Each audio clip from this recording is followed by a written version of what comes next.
shade on the field, humidity about halfway.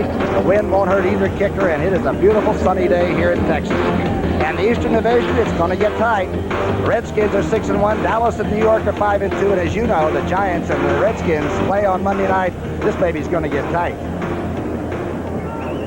Hi, everyone. I'm Tom Brookshier. Along with me, the former Eagle coach, Dick Vermeil.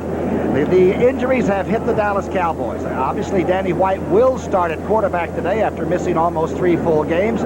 Other than that, Tony Dorsett had a talk with Coach Landry yesterday afternoon and decided that between the two of them that he would sit out today if at all possible and rest that left ankle and left knee. So he's not in there. His substitute, a fellow named Herschel Walker.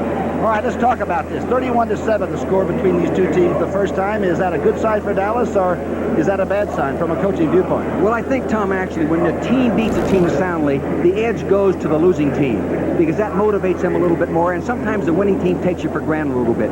Plus, you have to realize this. Dallas, the America's team, they motivate that NFC East team to play a little bit better. The coaches coach a little bit better. Hey, get pumped. You really do. Now, yesterday we sat and talked with Tom Landry for at length, really, out at the training base, that beautiful place out there, and I've never seen him more relaxed and more poised.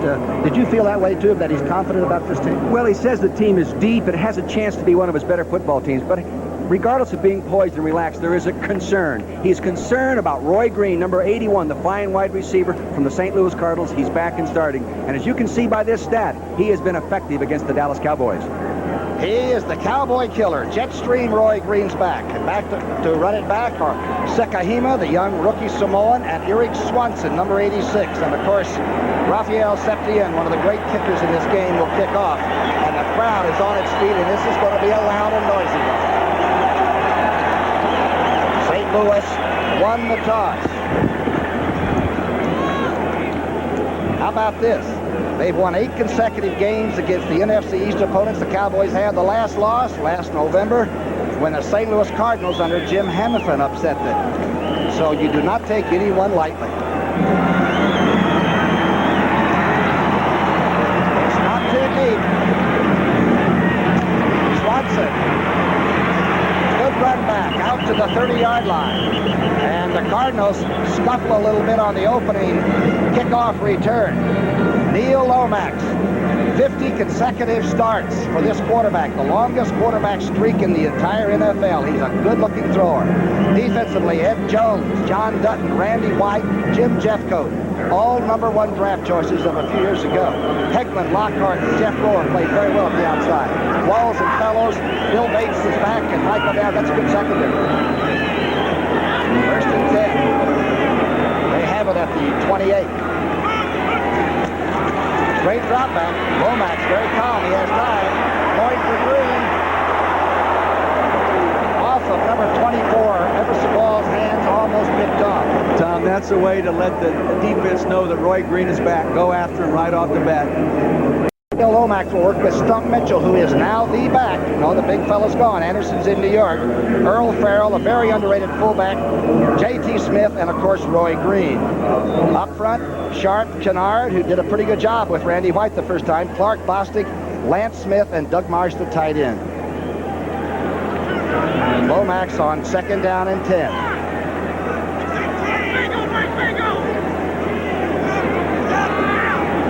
Looks like he might have changed the play. Inside run by the fullback. That's Earl Farrell. Maybe a couple. Out over the 32-yard line. Tackled by Jeffcoat.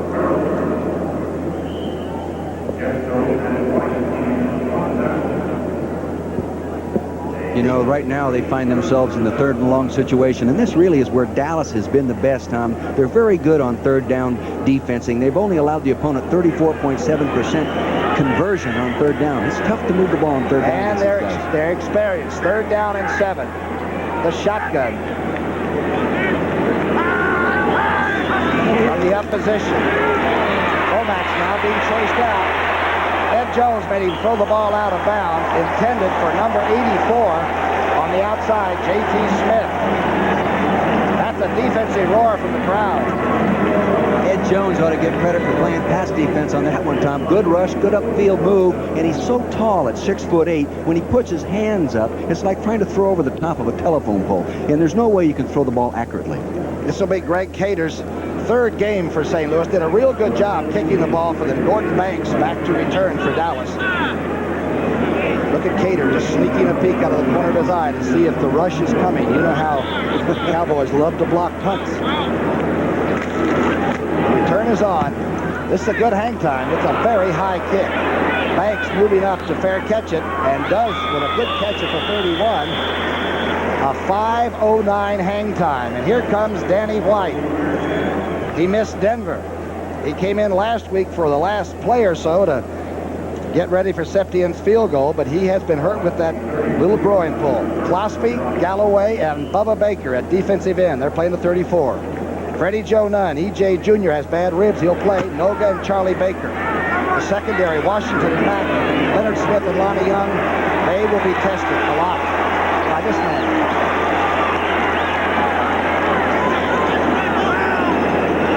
First and 10 at the 32. Misdirection handoff to Herschel Walker. Herschel Walker breaks out to the 48-yard line on his first carry, tackled by Lonnie Young. Taking a look at this from the end zone, Tom, you'll notice the left tackle, the left side of your screen, pulls and traps. Now, he'll be seeing number 63. It is actually, excuse me, not the left tackle. The left guard gets a nice block right there from Posderic, number 75. Good, powerful, strong man. Not the most nifty in terms of making people miss, but you've got to wrap your arms around him to bring him down. A 16-yard burst by the only receiver back that has over 300 yards catching and rushing the football. Misdirection handoff. You know who it is. Get used to it. To the 45-yard line. Herschel Walker. Here's the offense, and they are explosive. White's back in there. Herschel Walker. Enough said. Timmy Newsom, one of the great blockers in all of football. Tony Hill and Mike Renfro. And Sherrard will be in there quickly. The line. 2-A. Titanser, Rafferty, Crawford Kerr, Posderic, and Big Doug Cosby. They're settling down offensively, too. Second down and 4. The play-action pass. White finds an open receiver, Tony Hill, at the 32-yard line. And Danny White was very relaxed on that throw. You're going to notice here that Danny White is going to fake to number 34, Herschel Walker, freezing the linebackers. Now watch him make a little ball extension fake, freezes the linebackers. Now there's no one underneath that throw. Good little stop pattern there by number 80, Tony Hill, brought down by Lionel Washington, number 48. First pass for White, a 14-yarder to Tony Hill, who's having another great year. First and 10. Long counting. Here's that option, play option play by Herschel Walker just to the 30-and-a-half-yard line. Charlie Baker read that. That's the play that Washington made famous, isn't it? Washington Redskins run it. Everybody runs that football. Now, they vary the formation a lot, but we're talking about a play where the back in the backfield steps one direction, allowing the lineman to pull, right, Tom? And then giving them time to get out in front of him. A little counter action to freeze the linebackers. Then he gets running off tackle. The Redskins call it what? Gap? Gap. Yeah. Second down and 9. The play only picked up 1 yard by Herschel Walker. Shift into a throw set backfield. Now, Newsom is gone. The toss is back to the only back. Herschel Walker is trapped. Good defensive play out at the 32-yard line by Charlie Baker. Charlie Baker, number 52, playing the right outside linebacker for St. Louis. Did a real nice. See him right there in the middle of your screen. Coming off there on Doug Cosby. Seems straight up. Arms extended. Works inside out on the play. Turns him back inside. Makes the play all by himself. Gathers a crowd of red jerseys and puts him down. Good defensive linebacker play. Well, Gene Stallings told us the only reason he put in the 34 was because that's all he had. He had about 3 defensive linemen, some good linebackers, and it's proving that out so far. Yeah, Curtis Greer, the fine defensive lineman, is out with a knee injury. 3rd and 9. Thornton Chandler, the big rookie tight end, is in there. Cosby's out. Shotgun.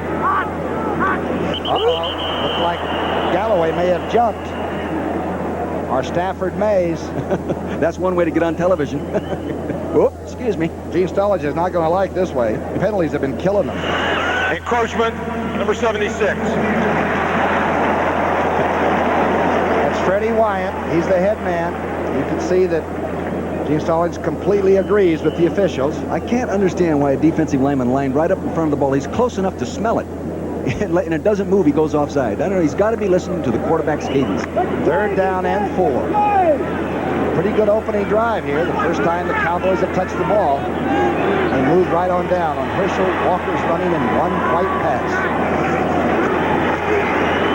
White taking a lot of time, throws a bad pass way over the hands of Mike Renfro on the sidelines. Andy White, almost too casually that time, just wasted it. Septien now will come on in to kick the field goal. Raphael is having a real good year. He's hit 18 straight inside the 40 as of right now, Tom. You can't do it any better, can you? And his 38-yarder was the one that, with 2 seconds left, that beat the Eagles only last week. That's right. He says it's like a golfer with a driver in his hand. You've got to strike them all, but easily, and you never white knuckle it or white hip it or whatever you would do with a kid. Valur's holding. This is a 43-yard attempt.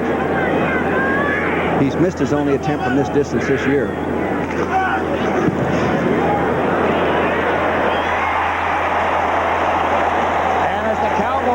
So often, the first time they get the ball, they go down and deposit 3 points. Dallas leads.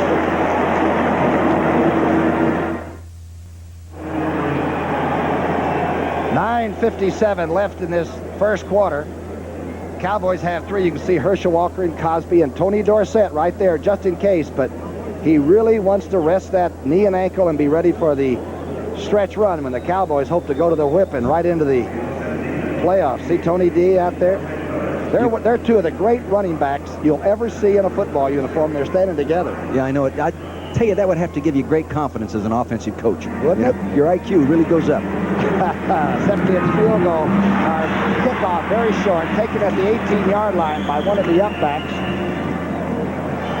That's Broderick Sargent. A fight almost breaks out there as Diassi and company stop the run back. A short kick by Septien almost caused a near riot at right around the 30-yard line. These teams over the years have had some real heated battles, Tom. I mean, fist fights, shoulders popping each other, elbows. They've had some tough ones.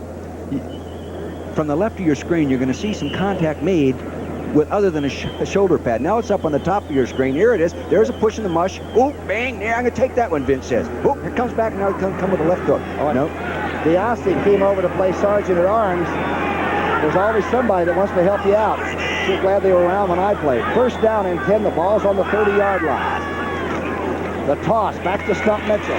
Mitchell gets maybe a yard and a half. John Dutton sliding over for that tackle. Young team under Gene Stallings. You can see they've been outscored 38-3 in the first quarter. What makes it even tougher is Dallas defense hasn't given up a touchdown in the first quarter. So, I mean, that makes it a little tough. It's like running up against the wall.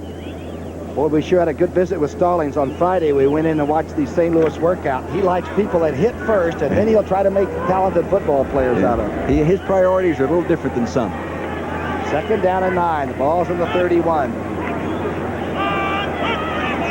The rush is on. Good throw by Lomax. Almost picked off. Intended for Smith, and Fellows made a closure on the ball and almost had the interception.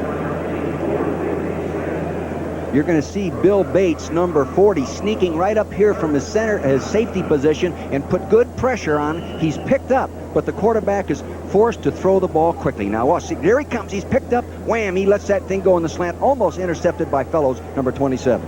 The one problem with the defense for the Cowboys is they only have 6 interceptions, and they usually have more than that in one game. Lomax is 0 for 3 so far, and it's 3rd down and 9. Lomax, good quick throw, just misses the receiver. Troy Johnson made a diving stab at it. Looked like he might have pressured that throw a little bit. Well, they did come with some pressure right there. I was watching the receiver timing with a quarterback on that one, Tom, and he was just a little bit. Now watch Michael Downs, number 26, in the middle of your screen. Now remember, he's a free safety, and he's coming in there, not picked up, but in the shotgun, the advantage is if he comes free like that, you can still get the ball off. But he got it off just a little too quick. The numbers on Cater, a 36-yarder, fair caught by Banks, and he's making his 2nd punt. Used to kick with Buffalo, so you can kick in all kinds of weather. I guarantee you that. Banks at the 34. To the 42-yard line. Good little athlete, good run back, and again, some extracurricular action. 3-0 Dallas, and the Cowboys have the football.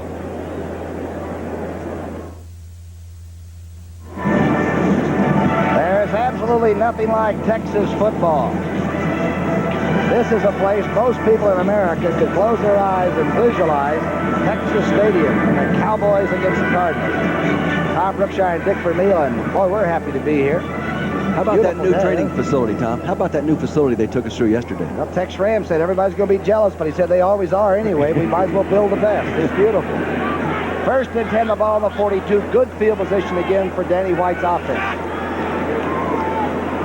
2 pro backs left as Sherrard moves out. Now only 1 back there.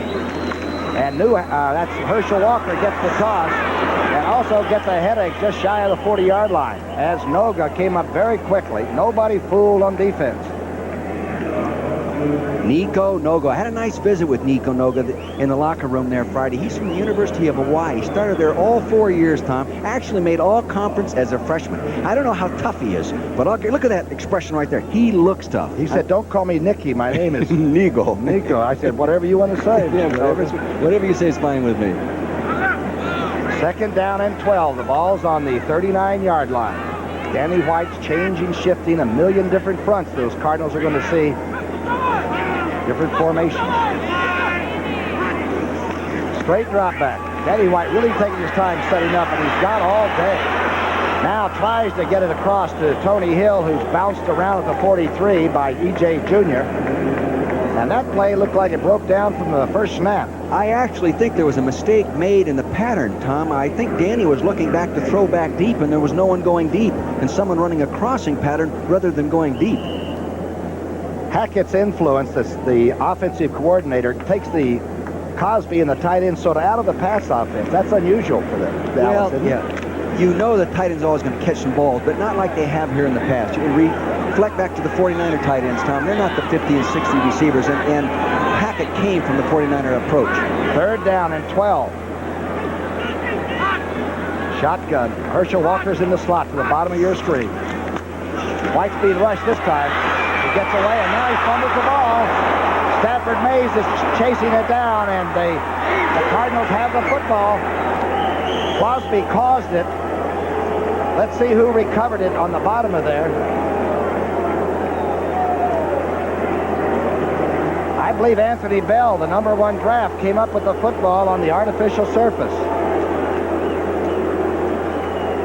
The breakdown actually came, and the coverage did a real good job of taking the pattern away. Now, Danny's in the shotgun. He normally gets enough time. Now, the rush is going to come from the right side of the screen right there. See him coming around the outside. Crosby, number 79. There he is coming in, and Danny had the ball out trying to get ready to throw the ball out away from his body, and therefore the fumble's loose. Now they've got to get on it. 1st down, St. Louis. The 7th fumble recovered by the Cardinals, and it really gives them great field position. They only trail 3-0. 1st and 10, the ball on the 26. Straight handoff. Earl Farrell, maybe inside the 25. A lot of Cowboys there, including Randy White, who had a great game against the Eagles a week ago.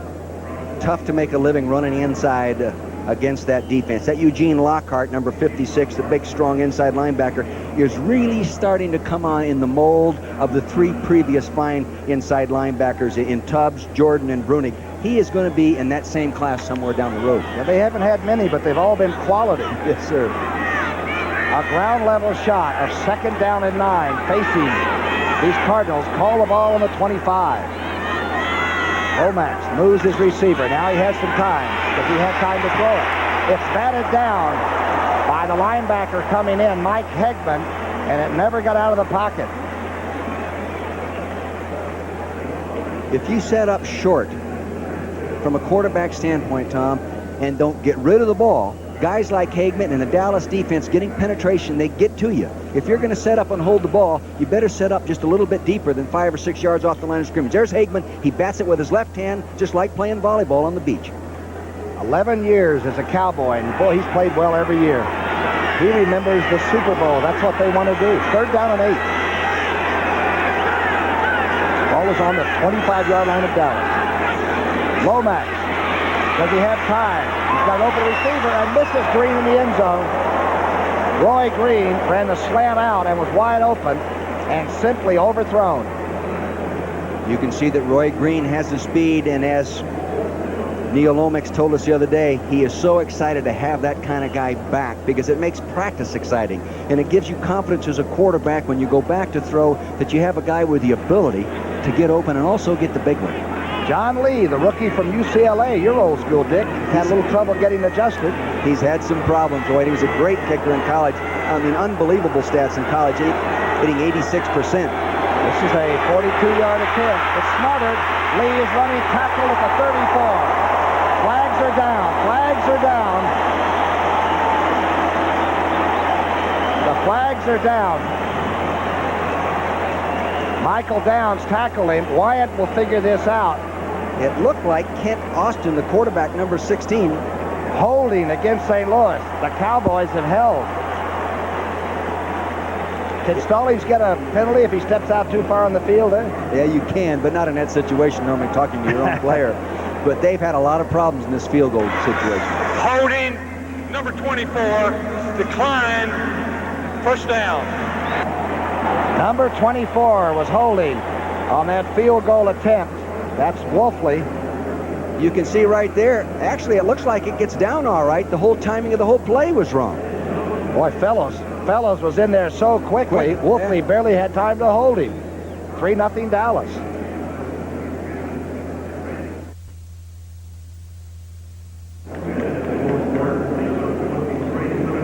Dick, you picked up something in the background on this aborted field goal attempt. Yes, see, Ben Agajanian standing right here is timing the St. Louis Cardinals long snap, hold, in and the kicking background here? in the background up there at the top left-hand, right-hand corner. And he's doing that so he can hear the rushes as the game goes on. Cowboys take over. They smothered it. It was a bad snap by Ruther. But no 3 points for St. Louis. Those are tough to give away, and Gene Stallings knows that. Herschel Walker inside, dragging Bubba Baker with him. Pickup of a couple of yards. Herschel, by the way, when I was here the second week of the season, we've got an injury on the field. That's Junior, who came in with some bad ribs, and I wonder if he's been hit around the rib cage again.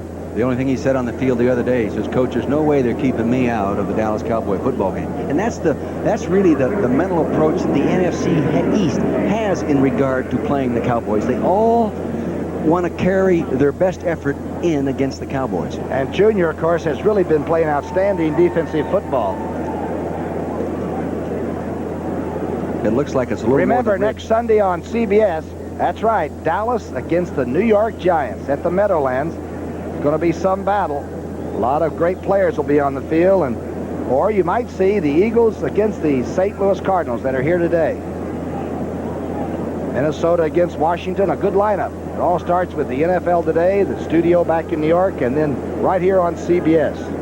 Gene Stallings, I really enjoyed visiting with him, Tom. What did he say? My priorities in a player go, number one, I want a guy that'll hit somebody. That's the number one thing. He said, right now, I don't have enough of my personality type players on this roster, and if they give me enough time, we're going to have some people in here that'll part you down the middle. That's where it all starts. Remember what Stallings said, too? He said, you got to convince your guys that your X's and O's are better than the other fellas. The leg they're working on. We're not trying to diagnose an injury, but this young man from Alabama has been quite a player, and we hope it is not serious. It looks like he's going to be all right to get up.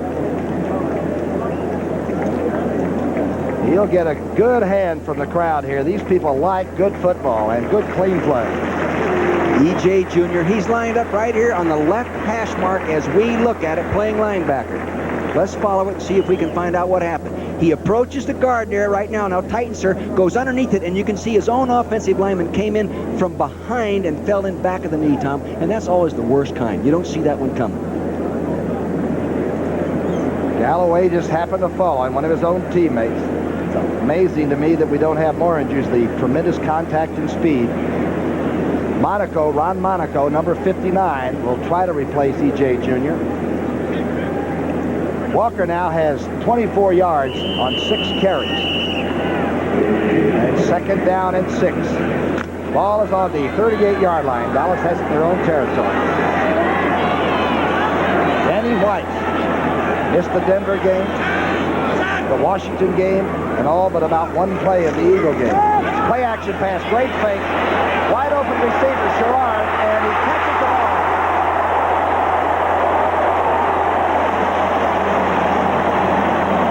There's a strike, and Sherrard, the amazing rookie from UCLA, made a diving catch, a 40-yarder.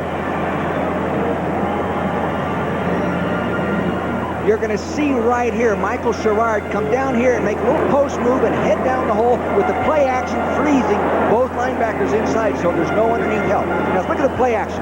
No one there. Safeties come all the way up inside. No one in the hole. Poor free safety play on that play. He's got to be back in that hole. Great catch by Sherrard. Right at the end of this, Tom, Mr. White looked like a late shot by Mr. Baker. A late hit, a lot of that going on. Danny White, though, threw the ball perfectly away from any help that could possibly be on that coverage. 1st and 10, the ball's on the 22. The misdirection handoff. Not much. Good defensive rush there. Herschel Walker tackled by Baker. And 2 or 3 friends. Herschel Walker, by the way, the second week of the season when I came through here, he weighed 216.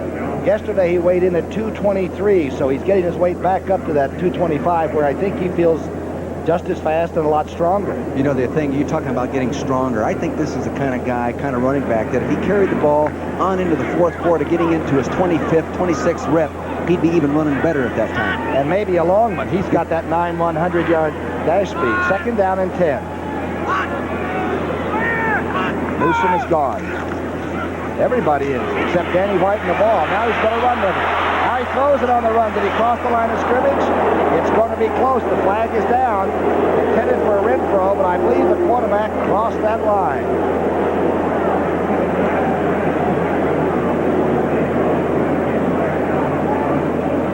He didn't get too deep a drop, so he stepped over it almost before he realized it. Actually, you know, Danny White, if being a little bit younger and not coming into the game a little banged up, he probably would have tucked the ball under his arm and run on up in there for the 1st down.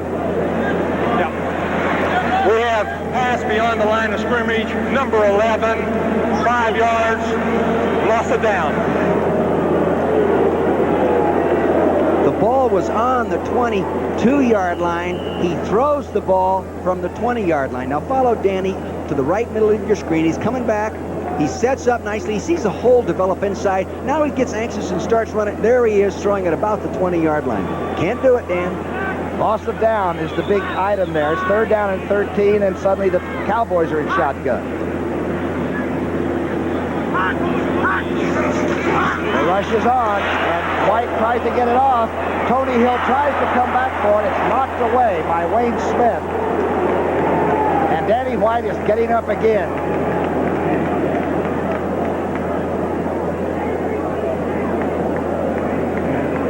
Big rush from the bottom of the screen there as Klausby got in there.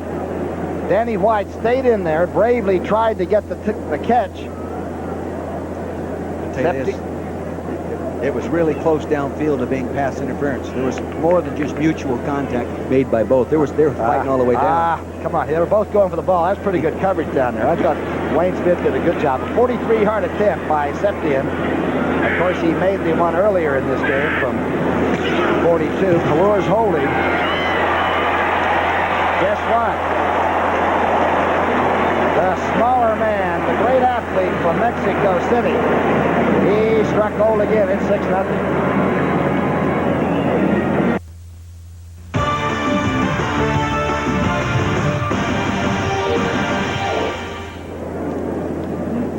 Dick, Danny White had 3 touchdown passes against St. Louis that first game. Looks like they're putting a little bit of blitzing heat, a little bit more, just because he's got the bad hip. It's effective right now, but you got to watch out doing that too consistently, because that means you're getting single coverage outside. They start picking that up, then it's one-on-one. Could be a problem. And every time those Cowboys get into your plus territory, they ring the bell, don't they?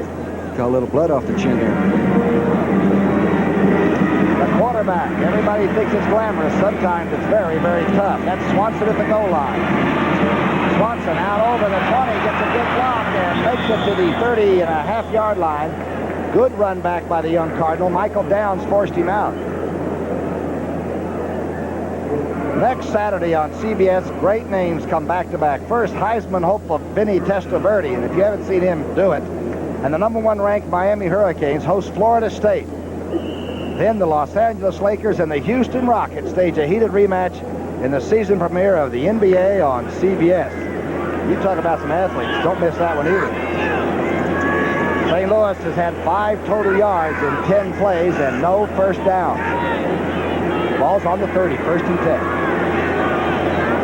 Roy Green's gone through the formation. Here's the screen pass out to Smith on the side. Smith picks up over 6 yards on it. We watched them trying this play out on Friday afternoon a couple of times. I saw this clever little thing. They bring the man in motion, Roy Green right here. The ball snap. He blocks this man here as he gets the ball and tries to get up inside the screen. Clever little design. Now watch Roy Green, number 81. Now right in the middle of the screen. He gets the block on Fellows. He gets up inside with a receiver. He's now a running back. Roy Green, of course, had that little chip taken out of that ankle on the 24th of September. He looks like he's full speed again.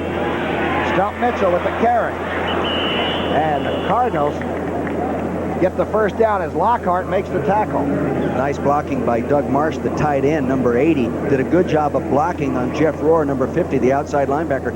And Doug Marsh really is the only physical blocking tight end they have on the roster at 238. Their backup tight end is a combination of wide receiver and tight end, Novacek, number 85, and they can't afford to lose him.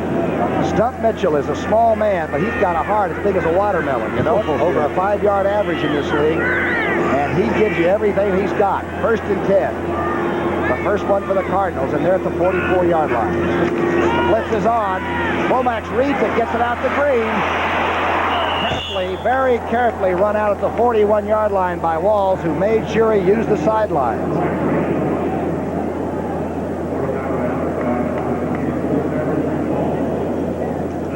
You're going to see Bill Bates, number 40, working his way up here as Green's coming in motion. Is going to come out here and get the flat. He's coming on, forcing the quick throw. Here he comes. Get rid of the ball. He gets picked up. He lays it out there nicely. Now you've got the ball in the hands of an athlete that can beat you. Roy Green, number 81. Good read by Lomax and a real smooth pass. 1st and 10 on the 41 of Dallas. High formation. Inside hand to Farrell. Offensive line came off pretty decently against a very tough defensive front 4. Now, we were talking earlier about Gene Stallings and the kind of players he likes. He says Earl Farrell, number 31, is my kind of player. He's not selfish. He doesn't care if he gets the ball. And Farrell really loves this new style of offense because he already has had the ball in his hands more than he did last year in the whole season. But this guy will get after you. He'll climb your frame. 2 touchdown catches last week against Washington, and they almost caught the Redskins. 2nd down and 6. First good legitimate drive the Cardinals have had in this first period. They're coming for the blitz. The handoff. They beat it. It's going to be short of the first, but Farrell picks up a couple of 3 yards as the cat and mouse game goes on. Offense against defense. Hegman somehow slid over and made the tackle.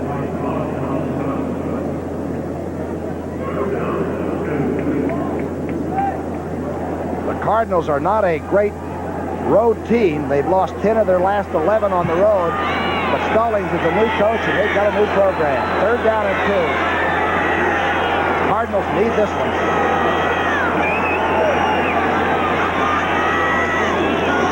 Mitchell has the first down. His helmet at least got to the 30-yard line. Randy White also got there. Boy, on 3rd and 2, it's tough to get outside on these guys. Now, watch Randy White playing defensive tackle as it is. He takes the guard on, works inside out, not allowing the cutback. Watch Randy White, the all-pro number 54. Boom! Now they're going to reach block on him right there. Watch him shred tacklers right there, throw him off, coming inside out. This is a 275-pound lineman that can run like a linebacker. Good play by Randy White. Randy White against young Kennard over there. Only had 1 tackle in the first game, but he's healthy from that thigh bruise and playing well. Still a first down for the Cardinals. Inside handoff. Farrell. Boy, he's a load. 6 feet tall, 224 pounds. He's not a little back. He's not. He's got a 4.5 average, a 4.7 career average, which is outstanding. But he's just now getting in the style of offense that takes advantage of his physicalness. He's not a finesse type guy, Tom. He just gets after you. Sort of a throwback to the old type guys. Stallings will like him. Oh, yeah. The closing seconds of the first quarter. He could have probably played for you guys when you were a kid, you know, on that style of football team. The old Green Bay team, you know, and that kind of stuff. In the mud and everything? Mud, dirt, yeah. Lomax going over as they change 6-0. 2 Septian field goals. Cardinals got it rolling a little bit. 63,264. Make that 65. What a beautiful girl that Dallas cheerleader girl is down there. We're Funny you would notice that. Yes, it just came upon me very suddenly. 6-0 score here at the stadium. 2 Septian field goals from beyond 40 yards, 44 and 43. And a good drive right here by the St. Louis Cardinals as Lomax seems very calm, and the game plan appears to be very basic, but well thought out by Stallings' team. 2nd down and 3. Lomax is 2 of 8 for 21 yards. The I formation.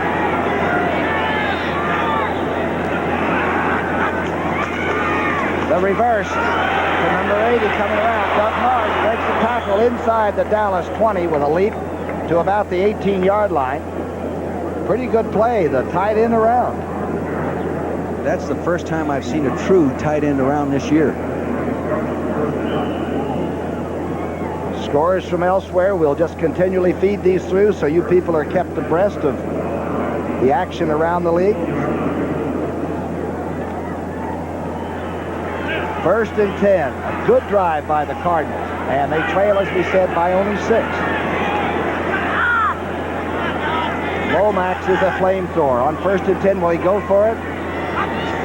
No, the toss back to Stump Mitchell. Good block by Farrell, but good recovery by that Dallas defense. It's Randy White again. He was back in there, got good penetration, forced the play to go back inside to where all the rest of the enemy was, and nothing there. Ernie Stautner, the defensive line coach, is trying to get Randy White to play at 260. But Randy said, don't tell him, but I'm having trouble getting down there. Randy's weighing about 270 and carrying it probably as well as he has in his whole career, and he is absolutely great. There's 3 things he loves: his wife and family, football, and bass fishing. And he's good. He's good at all of it. At all 3. 2nd down and 9, a gain of yards. A yard by Stump Mitchell. Good time this time. Lomax overthrowing Green again in the end zone. Roy Green thought he might have been held by Everson Walls a little bit. It's hard to overthrow Roy Green.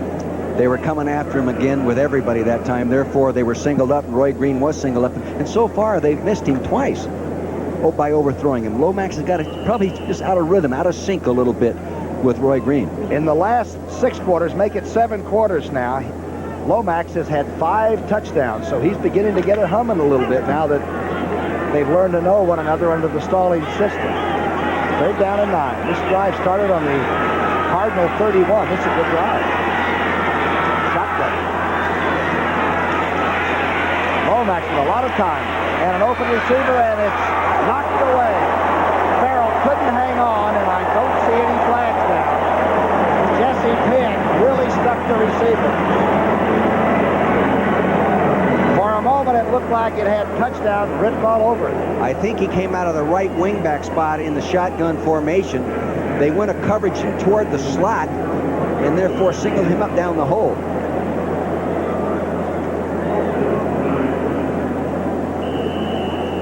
Here it is, ground level. You can see what it is, fans, to catch a ball down in that goal line area. You're never alone. Look at that helmet come right up underneath the chin. Boy, does that smart. Michael Downs was in on that tackle. John Lee now. Remember the first one. Ruther had not a good snap, and the ball was sort of smothered by the Cowboys. Hit Austin is holding. 35-yard attempt. Kenny Lee was 58 out of 60 in college inside the 40, and I think he's really struggling right now. I had some good conversations with him Saturday. As we go, we'll get to share them with you. Okay. Austin is a rookie quarterback. He's a new holder. Is this one good? That's going to be a confidence builder. The young man, the first NFL player ever from Asia, and he scores. Johnny Lee, boy, I bet he's breathing a good sigh of relief. He needs that confidence builder, as you said, Tom, because in talking to him, he said, Coach, it's not the lack of a kicking tee that's hurting me. It's not the width of the goalpost or the narrower goalpost as in pro football. They are more it's narrower. It's not that. He says it's the mental side of the game is so much tougher. He says here, when I miss one, they boo. They don't like me. In college, they think, oh, what the heck? You're just a kid. You're supposed to miss one once in a while, he said, but not in St. Louis in pro football. Young Lee kicking off. Levette at the 5-yard line. He is dangerous. Levette sliding to the 27-yard line. I don't see any flags now. Been a long time since the Dallas Cowboys have had a kickoff return for a touchdown. It's been a long time, like you said earlier, what, 1975? Talking about those goalposts, though, Tom, in regard to the kicker going from college ball. See that goalpost, fans? That goalpost is 18 foot 6 inches wide. Well, in college, NCAA, it's 23 foot 4 inches. Well, that's a difference of almost 5 feet. It makes a difference regardless of what he says. From a great distance, it becomes very, very important. First down and 10 on the 27. Danny White has been the starter all the way. Herschel gets short of the 30-yard line, maybe a yard and a half. Good defense again by St. Louis. Herschel looks up and talks to Mr. Baker there. Hey, don't hit me like that. Don't you like me? This team has only won one game, but they came very close to beating the Redskins. And Tom Landry, when we talked with him, was very worried about this game, really genuine concern. Well, there's no such thing as an easy game, and that is a cliche. And people don't believe you, but they think coaches are paranoid, which we are. Second down and 8. Toss to Herschel Walker. Walker pounds out over the 31. Straightened up there as he barely got his shoulder straightened toward the line of scrimmage. I think Bubba Baker, number 60, stood him up. You know who did a nice job on that play, even though the result was not very good, was Tim Newsom, number 30. He did a real nice job of blocking the outside linebacker. And last week, as we noticed in the films of last week's games, rather the tapes, Newsom did an outstanding job of playing that fullback position, blocking, running, and catching. And as a result, he won the game ball. I think he's playing better now than I've seen him in the past. And this offense can strike in many different ways. The total offense, they're like third in the NFL, and they're doing a very good job of it here. Third down and 6. White has to hurry, but he gets it off to Walker. Walker is tackled after a first down by Leonard Smith. But Herschel Walker, if he had made the sidelines, would have been putting the ball down in the end zone. Great example here, Tom, of the advantage of the shotgun over dropping back from the quarterback position. Now, you're going to see a man hesitate here, let it start to develop, and then come in late and not get picked up. But he doesn't get to the quarterback in time. Now, the quarterback absorbs in a blow, but if he'd have been dropping back to throw that ball, taking the snap, he'd have been sacked, and therefore you wouldn't have had a completion. What a tackle, though, by Leonard Smith, number 45. That was a touchdown-saving tackle. First and 10 now. Quick drop outside to Herschel Walker. Now the flanker. Out over the 50 into St. Louis territory. Leonard Smith making the tackle. You can move him around almost any position on the field. And he's so big, and then it's hard to realize that he can run about a 9'2", 9'100". I mean, it's scary. And what Landry's most impressed about this guy is his humility. He says he's really a class guy. And now, people say that about a lot of people nowadays. You know, everyone's the greatest, the classiest, and the sharpest, and the brightest. But Landry was very sincere in saying this guy has a lot of class, and he's a very humble young man. The ball just short of midfield. 10.5 minutes left before halftime.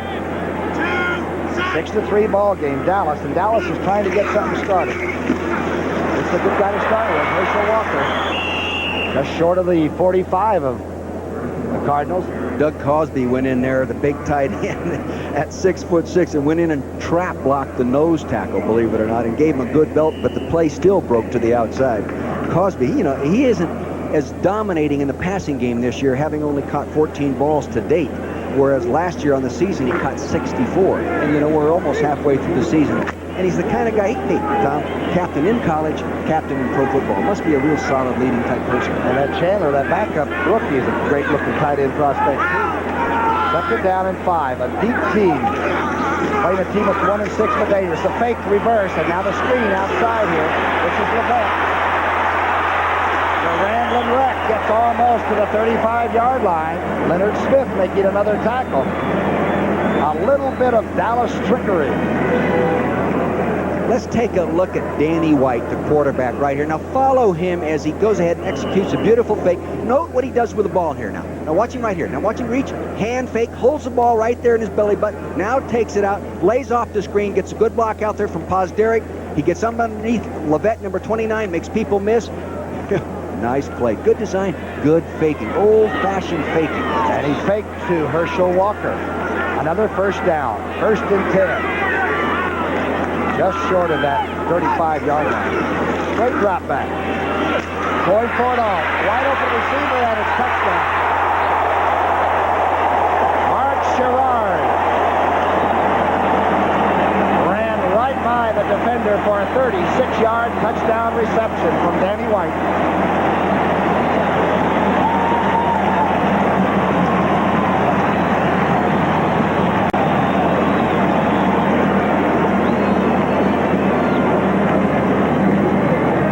The Cowboys are averaging 27 points a game on offense. They got a lot of people that can do it.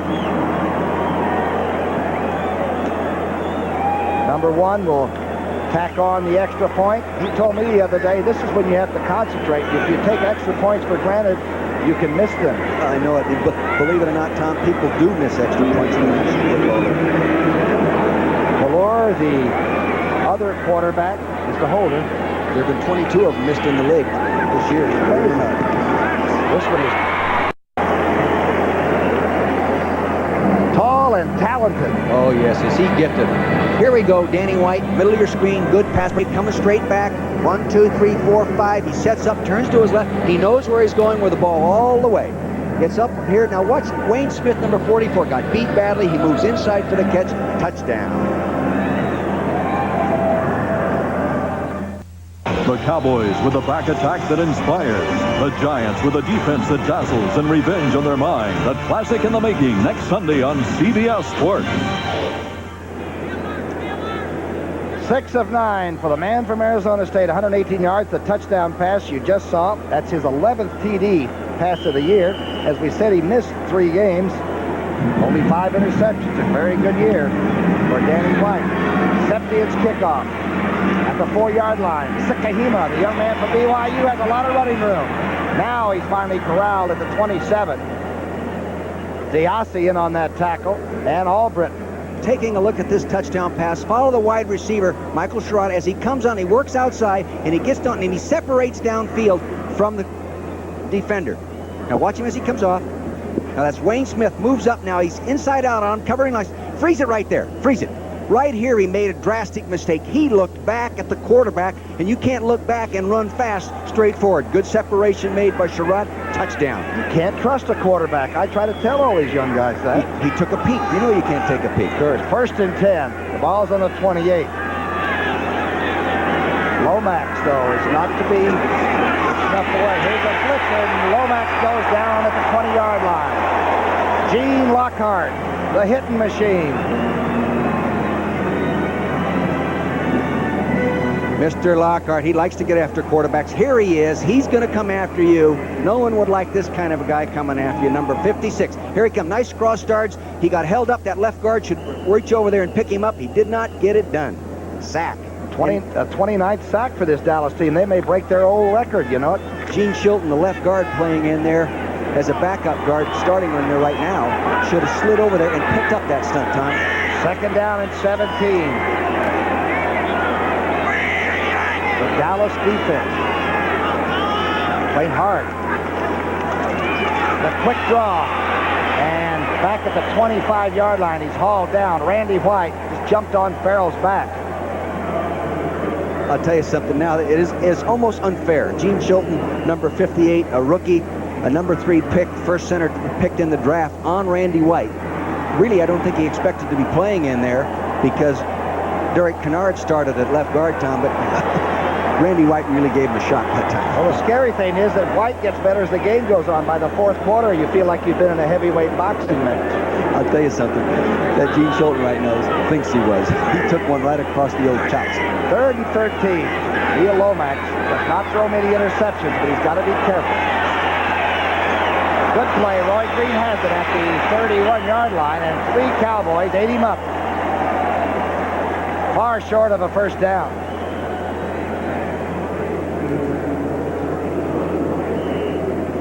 We are talking about Randy White's right here, number 54. Now, all of a sudden, he's going to draw a crowd. Now, 2 people are going to block him. See, they're going to work in there. They're not going to let. Here's Schultz, number 58, getting help from 64, Randy Clark. A lot easier that way, Tom. And Ed Jones was coming down the middle of that thing, too. They got some people that can destroy him. Cater now. This will be his 3rd punt. Gordon Banks is waiting. Banks is waiting back on the Dallas 25. This is just a fair kick. It's going to slide. And it takes a Dallas run out of bounds on the 39. Looked like it might have hit a Cowboy and skidded out. 13-3 Dallas.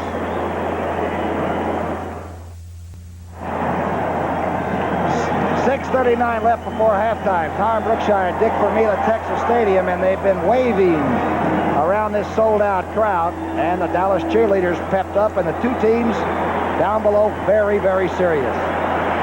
Danny White, the last time the Cowboys touched the ball, they went 73 yards in 7 plays.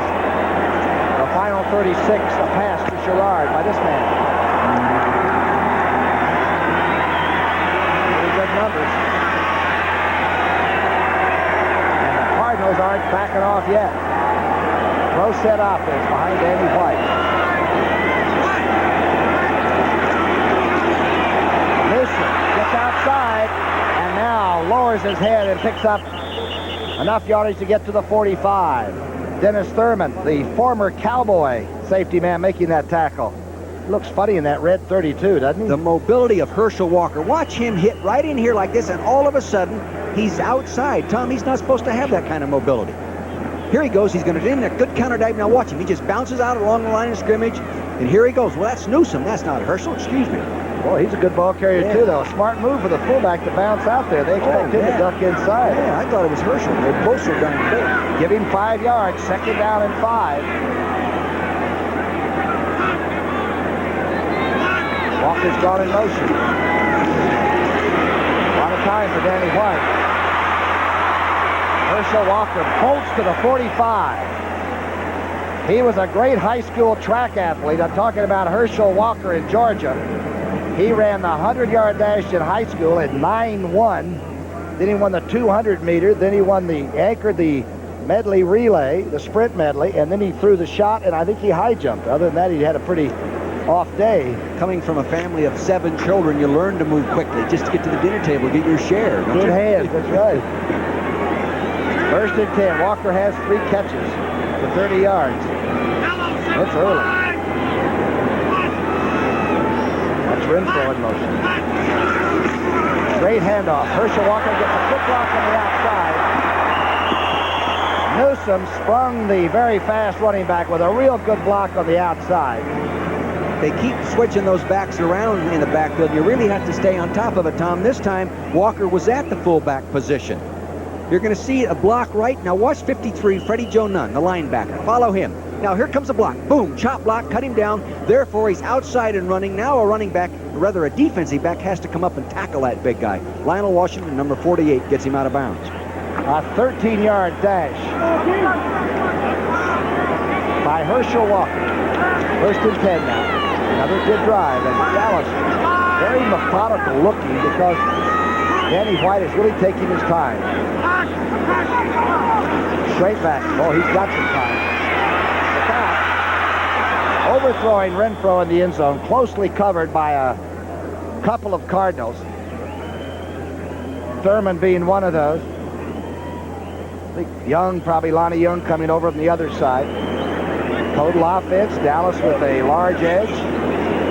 But it's 13-3, 2nd down and 10. See that deep look in Danny's eyes? When we were coaching against Danny, we used to tell our defense guys, get Danny's look even deeper than that. Get him staring at you. Once you got him staring, maybe you can shake him up enough you can break his confidence, and we might find a way to beat this guy. Was he good against you, though, when you were the Eagle coach? Always good. 2nd down and 10 on the 32. Walker hit back at the 35. Good rush by Bubba Baker. When number 60 wants to come through the inside and make the real big play, he is hard to block.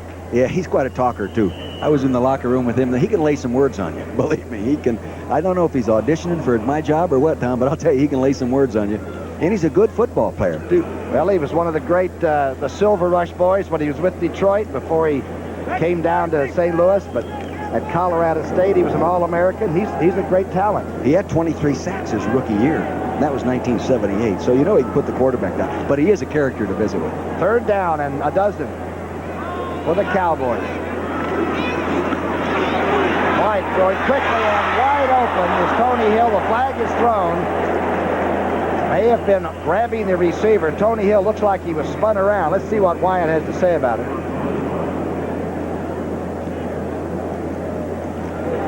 Defensive holding. I think it was Lionel Washington, number 48, that grabbed him. Tony Hill's been around 10 years, but he has a lot of enthusiasm this year. Number 48, first down. I've seen Lionel Washington play in this stadium so well that he would never have to hold anybody. Now, Gene Stallings a little upset. And it wasn't, you know, when you lose, especially your first year as a head coach, you hate the officials. In each game, remember talking to him the other day? Hey, those guys are conspiring against me. You get that feeling, you know, as a coach. You said it was the same things you said your first year with the Eagles, trying to get a program turned around, huh? Yeah, no question about it. Gene Stallings, a solid rock of a man. He worked under Bear Bryant and Tom Landry. That's not a bad legacy to come from. First and 10. Automatic first down on that defensive holder. Danny White. Slowly just looking around. Gosh, he's got a lot of time. Now he dumps it off to Cosby. Flags are down, but Cosby's inside the 15 to the 13-yard line. The flags are down again.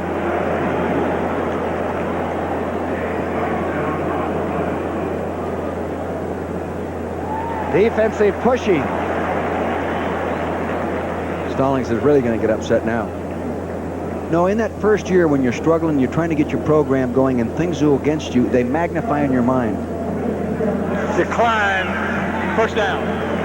They'll take the 15-yard pass play to Cosby. Go ahead, Dick. What were you saying about the first year? You do. You know, you're struggling like mad as a coach to get your football team going, and every little thing adds up to get you beat, and you just get so frustrated and so mad and so intense in everything you do that when an official makes a call, you're just sure that they're conspiring against you. And you know, actually, penalties have very little to do with the outcome of a football game. Well, sometimes they do, but you learn to sort of live with them, I guess, don't you? First and 10. No, you don't. You don't.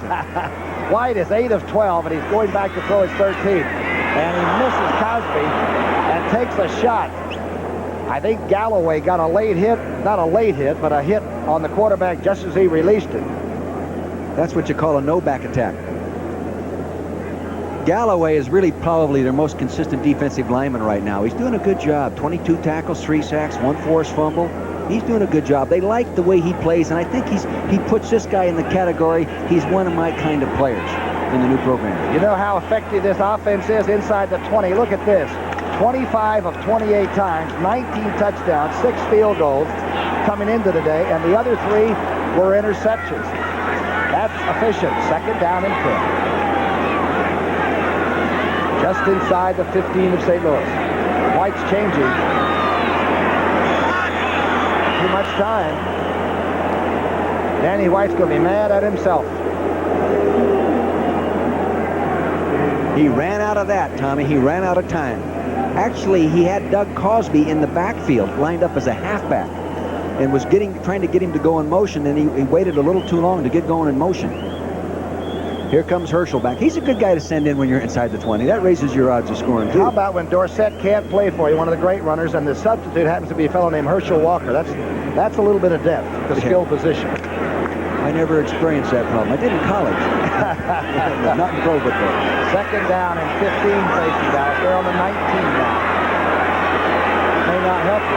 3:32 before halftime. The quick draw to Herschel Walker. And he breaks tackles. He's going to score.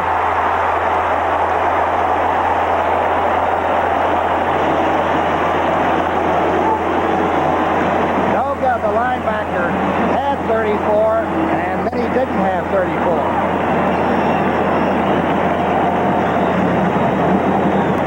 This is a little inside trap, Tom. Number 34 to the left of your screen. See, now center blocked off Rafferty. There's a trap block now. He's up inside. Look at his shoulder pads down. Boom, he runs out the tackle of Nico Noga, number 57. He's upfield there. 55, Anthony Bell chasing him. No way. Touchdown. What a horse. The same thing with Jimmy Brown. At that big and everything, you don't believe that they're that fast. And he is not only strong, but he is extremely fast. Valor's hold is down. The extra point is good. You know, I was not surprised by Landry's call down in there. And when you have coached against this guy as many years as I have, you can almost anticipate some of the things in the way they think down there. They like to come with a trap plate down there because they know the defensive linemen are going to be fired up and really trying to get you, throw you for the loss. So they may not be reading the run quite as well. It was a great call by Tom Landry. That's why he's so comfortable. 8 plays to go 61 yards. And the last one was one of the quickest draws I've ever seen for 19 yards. Let's take another look, Tom. Right to the middle of your screen on the hash mark, Herschel Walker. Now watch the offensive center right over the ball. As the ball is snapped, he's going to block off one way. There's the block. The guard pulls over. There's so much penetration. Titan, sir, didn't have to block anybody. Poor tackling right there. Anthony Bell tries to catch him from behind. Cannot do it. But you disregard the fact that he is 220 some odd pounds, and he's still one of the fastest players that's ever played this game. I don't know if it's bad tackling or tremendous running. Septien will kick off. There are the numbers I just told you on that scoring drive. And boy, this Cowboy team can run some points up in a hurry. They had, what, 30 points in 5 of their games so far this year? Right, Tom, and that 9 is the season record. And if they keep going, they're going to break the record easily. And they're averaging up there about 2.5 points more right now, this time of year, than they were last year at this same time. Averaging 27 points now, last year 24.7. So they're more efficient offensively. And this is the halfway mark. Remember that. Should the Cowboys win this, end up 6-2 at halfway, they would go to the whip with a healthy Dorsett, because Tony is going to be okay the rest of the year, and he and Herschel Walker in the same backfield makes my skin crawl. Makes you what? It scares me to death as an old defensive person. My leg aches.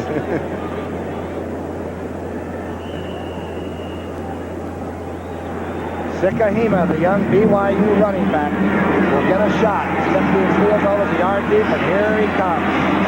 Sikahema out over the 20 to the 22-yard line. Bates made the tackle. Don't forget, next Sunday here on CBS, you know the rivalry, don't you? These Cowboys go to the Meadowlands to play the New York Giants.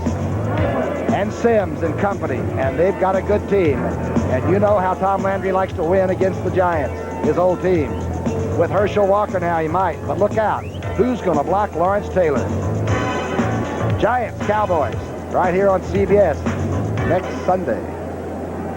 Tony Dorsett, he's averaged 103 yards rushing in this league for 10 years. And the only time he's really been hurt is this year. Isn't that interesting? They get Herschel Walker. Lomax back on first down. Open receiver and just misses the fullback coming out, Earl Farrell. Good coverage by Mike Hagman because he had him all by himself. Right now you can see Neil Lomax, he's reading the signal being signaled from the sideline. Many times quarterbacks, as the signal is made, he repeats it orally to himself, and I think that's what he was doing at that time. You could see his mouth moving with the signal. In 83 throws this year, he has, the last 83, no interceptions. He's been very, very careful. He's 3 of 12 today, but no interceptions. That's very important. Second down and 10. Fumble. Farrell fumbles the ball, and I believe the Cowboys have it on the bottom. Too tall, Jones.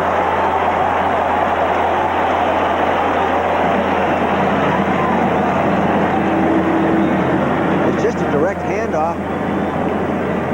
Quarterback reverse pivots, gets it back to him deep. The linebacker attacks the play. He's in there right now, and you saw the ball pop to the right corner of your screen. There it is on the ground, and Too Tall went fishing. He's got it. The one department that Tom Landry's not happy with the defense is that they just haven't had many turnovers so far this year. They haven't turned the ball. You know, last year, in terms of pass interceptions, Tom, at this time they had 18. Right now they only have 6. They're liable to get those in bunches. They're after that fumble today. And Lomax is being careful. First and 10 for White and the Dallas offense. On the St. Louis 25. Reverse play to Cosby. Inside the 20-yard line. The big fella dives almost out of the stadium. the real clever maneuver here by the offensive right guard. A little different move. Watch the big offensive right guard as he pulls one way and then reverses on around to help the tight end come around on the reverse. Clever little technique. See the guard, little spin around technique. That's not easy to do for a 290-pounder. Oh, there he gets the chop block. That's Crawford Kerr. That's Crawford Big Kerr. Daddy Kerr, they call him. 293 going on 305, I think. Second down and less than 1 for a first down. Inside goes Herschel Walker. He is close to getting that first down. Hit hard there by Klosby and Noga. Last 3 times that Dallas has touched the football, they started on their own 34, they got a field goal. Own 27, they got a touchdown. Own 39, touchdown. Tom, it doesn't surprise me because actually Dallas has been scoring a touchdown every 20 plays in the league, which is second best in the NFL, and the average is 31 plays. So you can see how efficient they have been. Now, St. Louis has just got to tighten up. That's all there is to it. First and 10. They better tighten up now. It is 20-3. A John Lee field goal, the only marker for the Cardinals. Great drop back. A lot of time.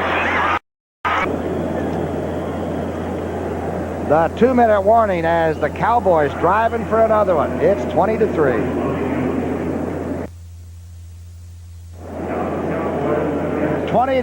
With the 2-minute warning coming on there. That's 2 touchdowns and 2 Septian field goals. St. Louis with the John Lee field goal. That's all, a 3-pointer.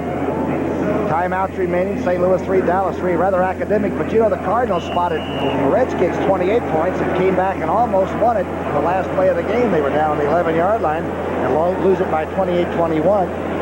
They have been a much better second-half offensive football team than they have been in the first half, Tom, and that we may see that happen in the second half. First down passing, 4 of 6 for a 16-yard average.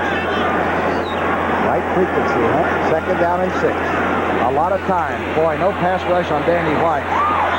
Herschel Walker is separated from the ball at the 9-yard line by Lionel Washington. What a good defensive play by the corner. It was a nice job by Lionel. I saw him play a super game here in 1984. He just dominated the play at that left corner position, and that was typical of the kind of play I saw him make many times in the ball game that day.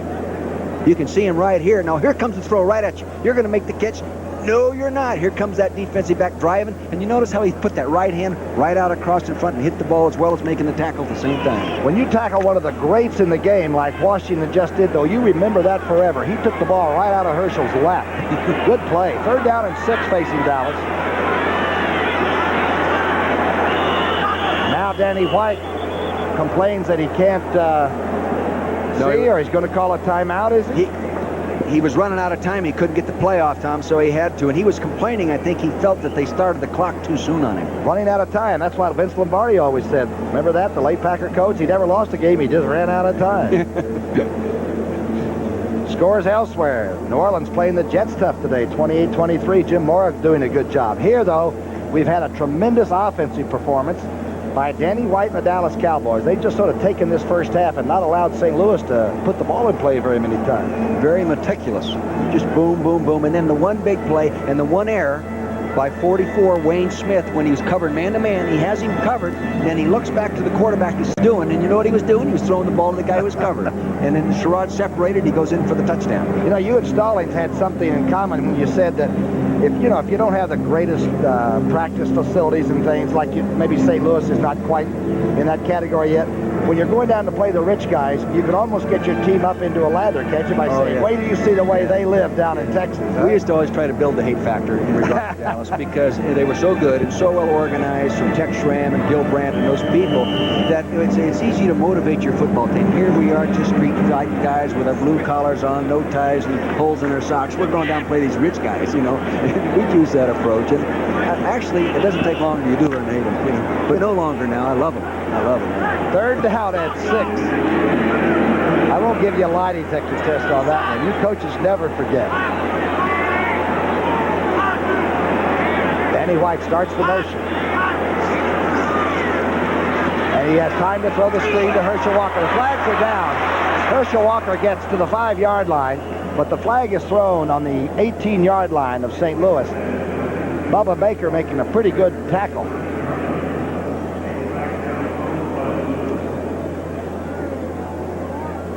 Holding Cowboys.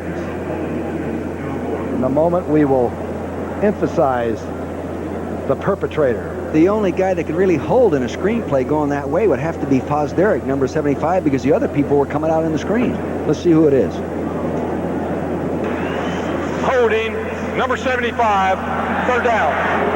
He's the only guy there who could do it. Fosderick, the tallest player this side of Ralph Sampson. Tallest guy in the NFL. There he is in the middle of your screen. Now you'll see him sitting there in the middle, number 75. He's got his arms reached out there. The guy goes underneath him now. See, Clasby goes underneath and he reaches. Look, he's got him hooked right there. He pulls him down. Hey, all's fair in love and war. Get him down. He and Clasby, of course, played together at Notre Dame, right? They know each other too well, maybe. Third down and 16. Work against each other all day long, for spring ball and the season. Almost a little more room for a pass offense to operate in. White going for the corner. That's Tony Hill.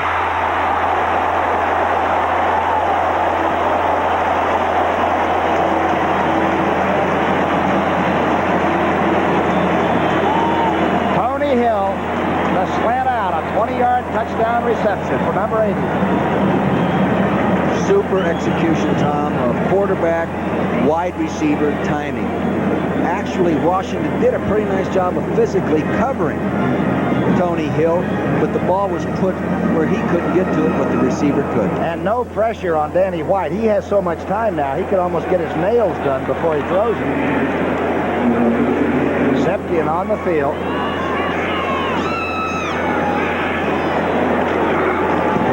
It. Boy, is he striking that ball.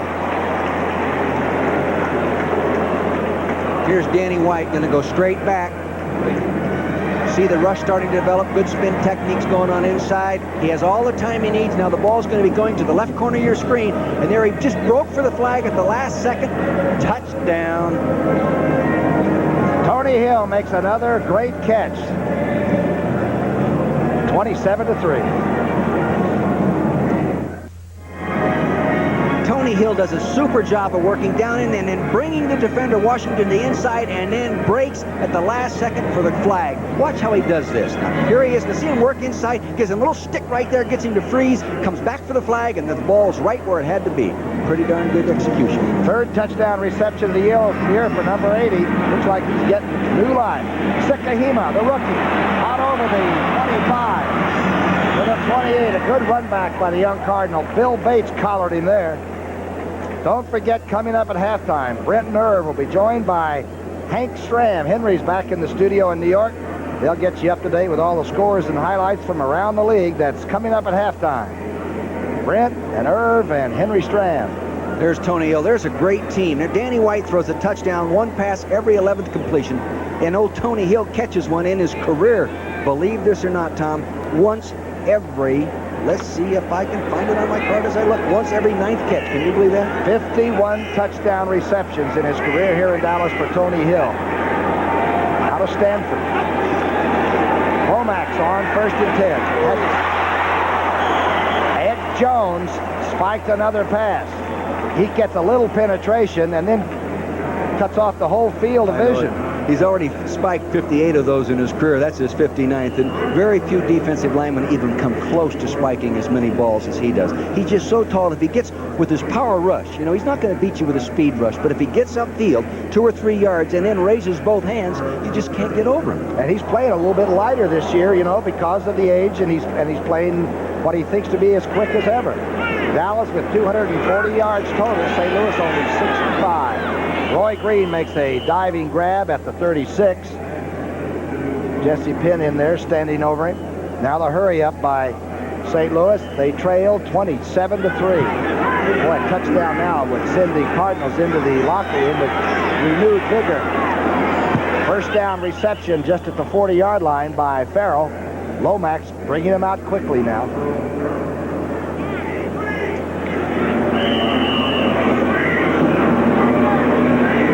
Brooks is in there, and the 4-man rush comes. But it doesn't get to Lomax, and Lomax gets another completion as Farrell tries to get out of bounds, but is held in.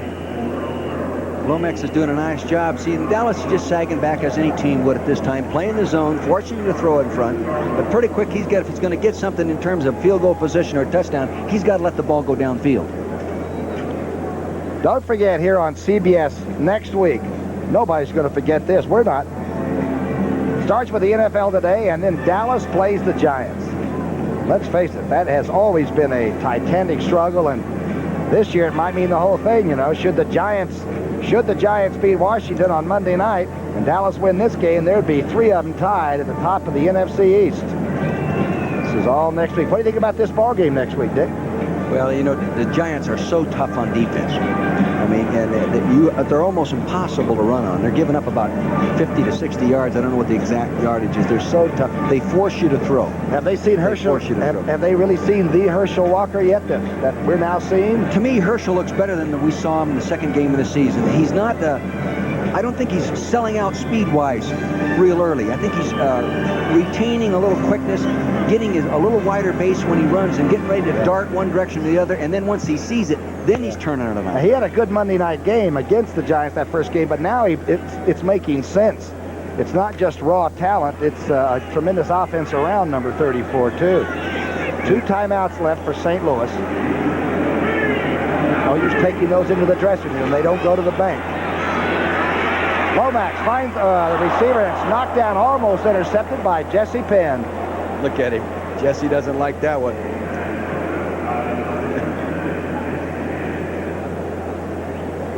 Shotgun formation, long snap back. He's getting back there now. Jesse Penn, linebackers to the left corner of your screen. He's just sitting there playing zone. Look at him. He had a chance to take that one. If he'd have caught that one, look at him. He's going down. Oh, my gosh. My chance to be a hero, get on TV, score, touchdown. He's always around the ball. If you fumble a football, Jesse Penn will get it, even if it's in the dressing room. 3rd down, 3. Lomax dancing. Now goes to the screen to Stump Mitchell.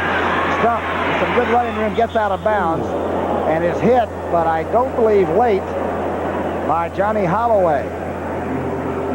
Stump Mitchell is a good all-around football player. He thinks the game and plays it right to the max. I tell you, this guy, he's the only 1,000-yard rusher last year to average over 5 yards a carry. He only carried the ball to make 1,000 yards last year, 183 times, and that's good production. He had like 50-something yards last week against the Redskins. He's got 3 injuries. Most guys would be in the training room. Number 30 shows up, I'll tell you. I had a good visit with him the other day, and he's talking about now he's a starter. Everyone's teasing him about being a big money guy. 1st and 10 now. Looked like the left tackle might have jumped. Jeff Coat was coming on, and let's see if Louis Sharp made a quick move. False start, number 58. That's Chilton, who has Randy White breathing right down his shoulder pads. There's old Stumper. No, we were sitting in the locker room, we were talking. I said, now that you have a big contract and you're a starter and Anderson's gone and hey, everyone knows who you are, have you changed your lifestyle? He says, Coach, I still drive an old Bronco. You mean a car? About a horse, right? Yeah. Oh, I thought he'd say, hey, I got a nice new Mercedes, where the top goes down with a button push and all that kind of stuff. No, not the Stumper. 1st and 15.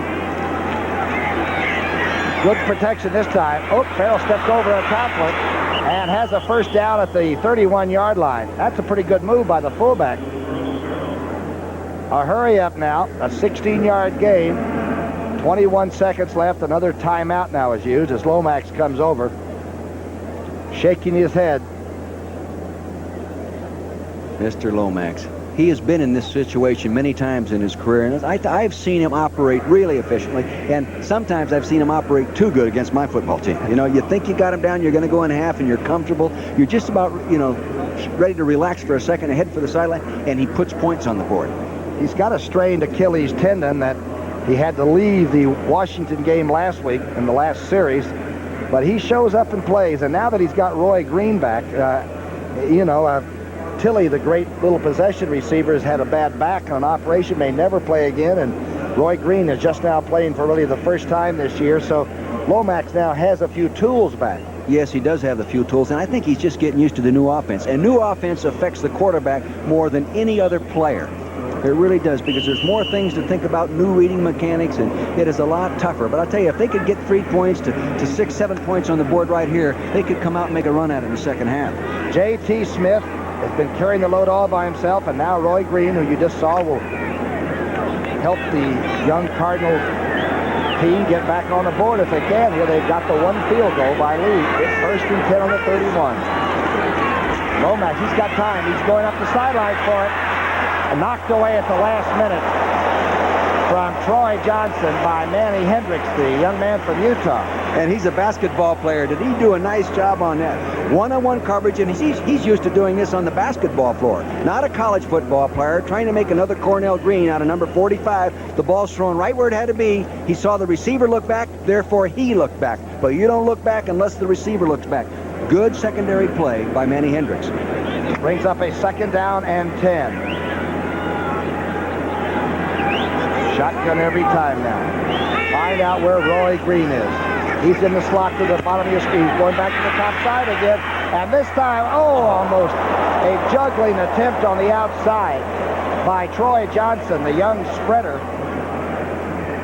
Boy, Lomax wanted that one badly. He said it was close last time. I'm going after you again, young man. Here's Manny Hendricks. You don't have enough experience. I'm going after you. Almost. Troy Johnson just joined the Cardinals recently, a free agent.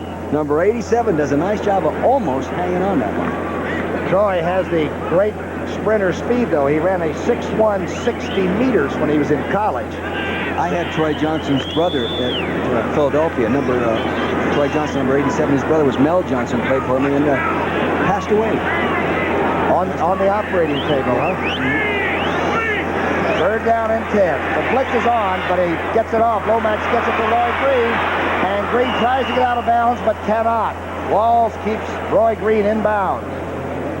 But a 1st down. They're out of first half timeouts. The sticks will move. They got to kick the field goal now. Good play by Lomax, who read the blitz. Bates and a bunch of thugs were coming after him that time. He got rid of it. But again, that's the advantage of the shotgun. Really, and I fought going to the shotgun as a coach. Oh, I didn't want to do that. Dallas does it and all that kind of stuff. Pretty quick, I started coaching it, persuaded by the coaching staff, and I really gained an appreciation for its value. The young man from Seoul, Korea will try a 36-yard field goal. He had one mishandled and smothered. He's made one. Austin is holding. Is it? It is. Good drive. And the points were tacked up. And after 30 minutes, it's 27-6, Dallas.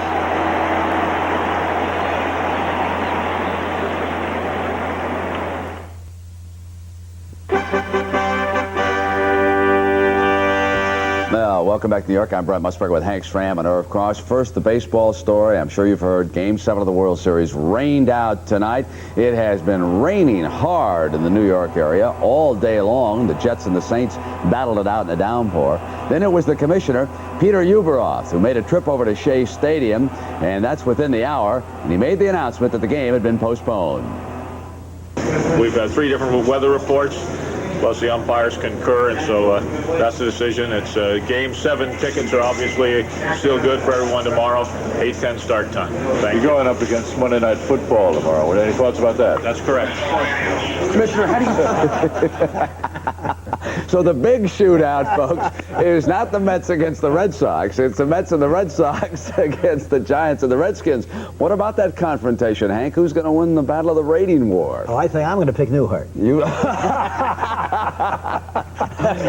CBS will love you for that. They'll extend your contract. Let's take everybody to the scoreboard, get them up to date on what's going on. The Chicago Bears bounce back with a win, 13-7 over the Detroit Lions. Look who's listening.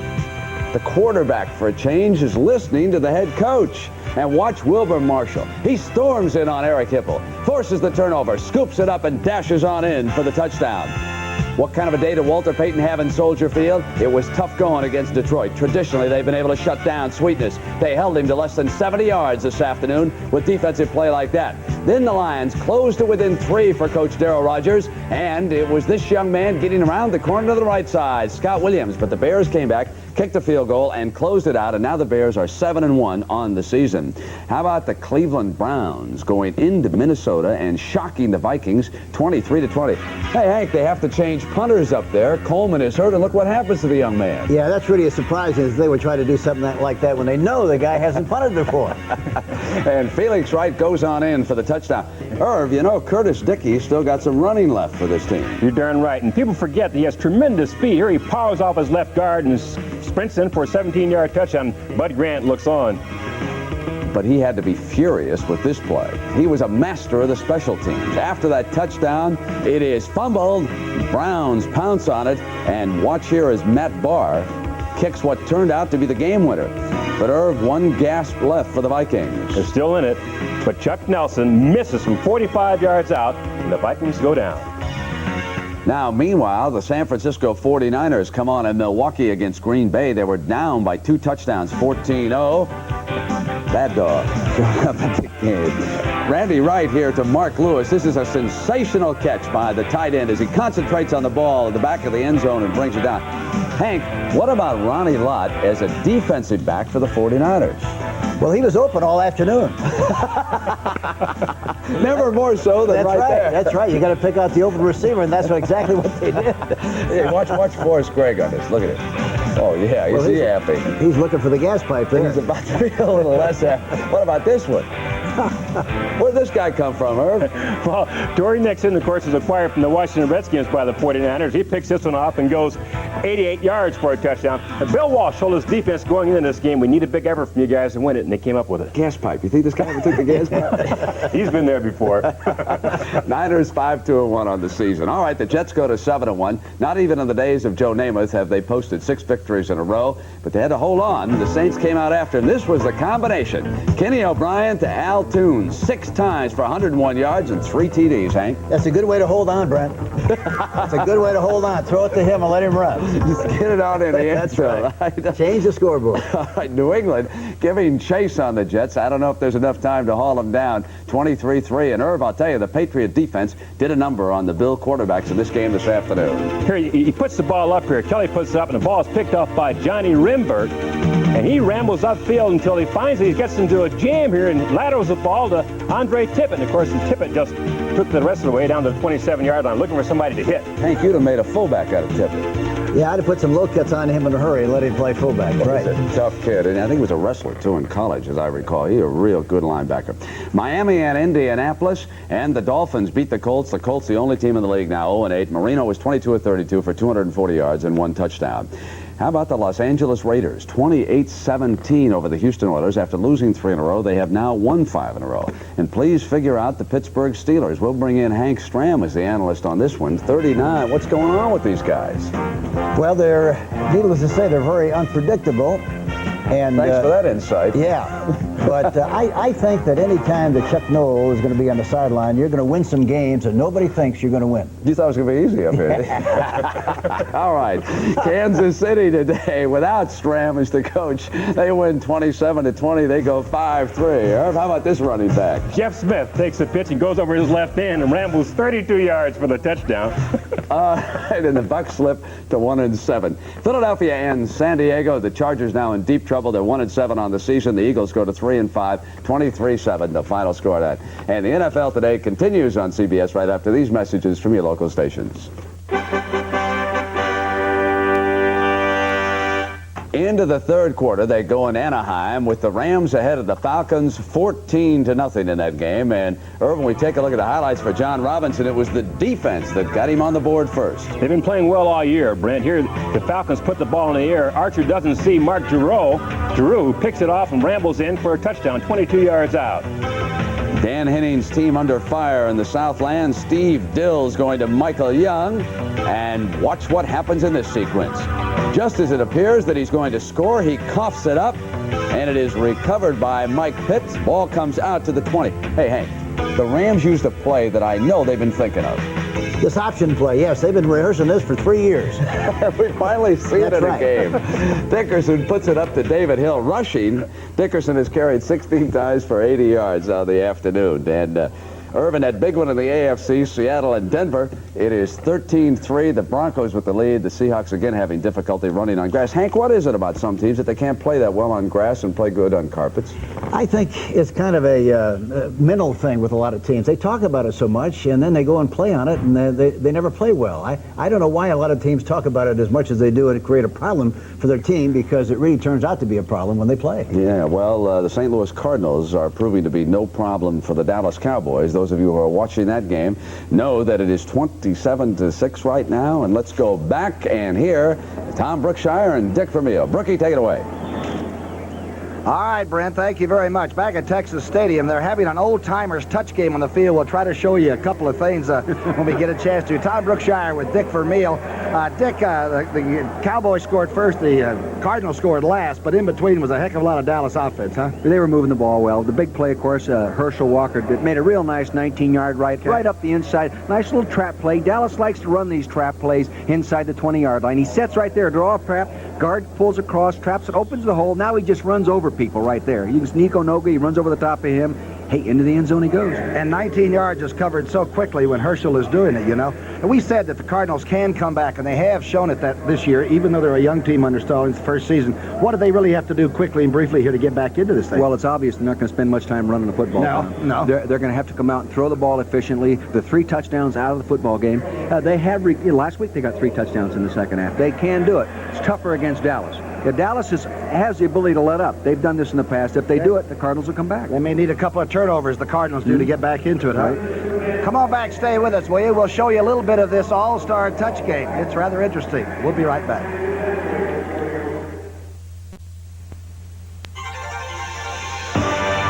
CBS Sports coverage of the National Football League is sponsored by Bud Light.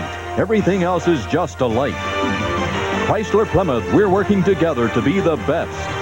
And by Ramada, where business travelers always get the all-star treatment. 63,000, and all of us are watching a touch Dallas. Roger Staubach play an all-star team. Look at he and Dyron Talbot. That's the first time they've ever met when Talbot didn't foul him. That's Lance Rensel, number 19. Lance Rensel. Yeah. Billy Kilmer, old whiskey face himself, threw a big pass earlier in this game to Donnie. Here he is being introduced, and Kilmer darn near didn't make the introduction, the former Redskin. He darn near didn't get out. What's that he wearing around his that blue strap? That's his tag. Something to check his blood pressure with. You can see the people here. Newhouse and a lot of people. Charlie Waters, Cliff Harris. Here's a touchdown. This is probably the best spiral that Kilmer's ever thrown to Anderson, to Norm Boulage, formerly of the Colts and the Eagles. And look at the goal lines.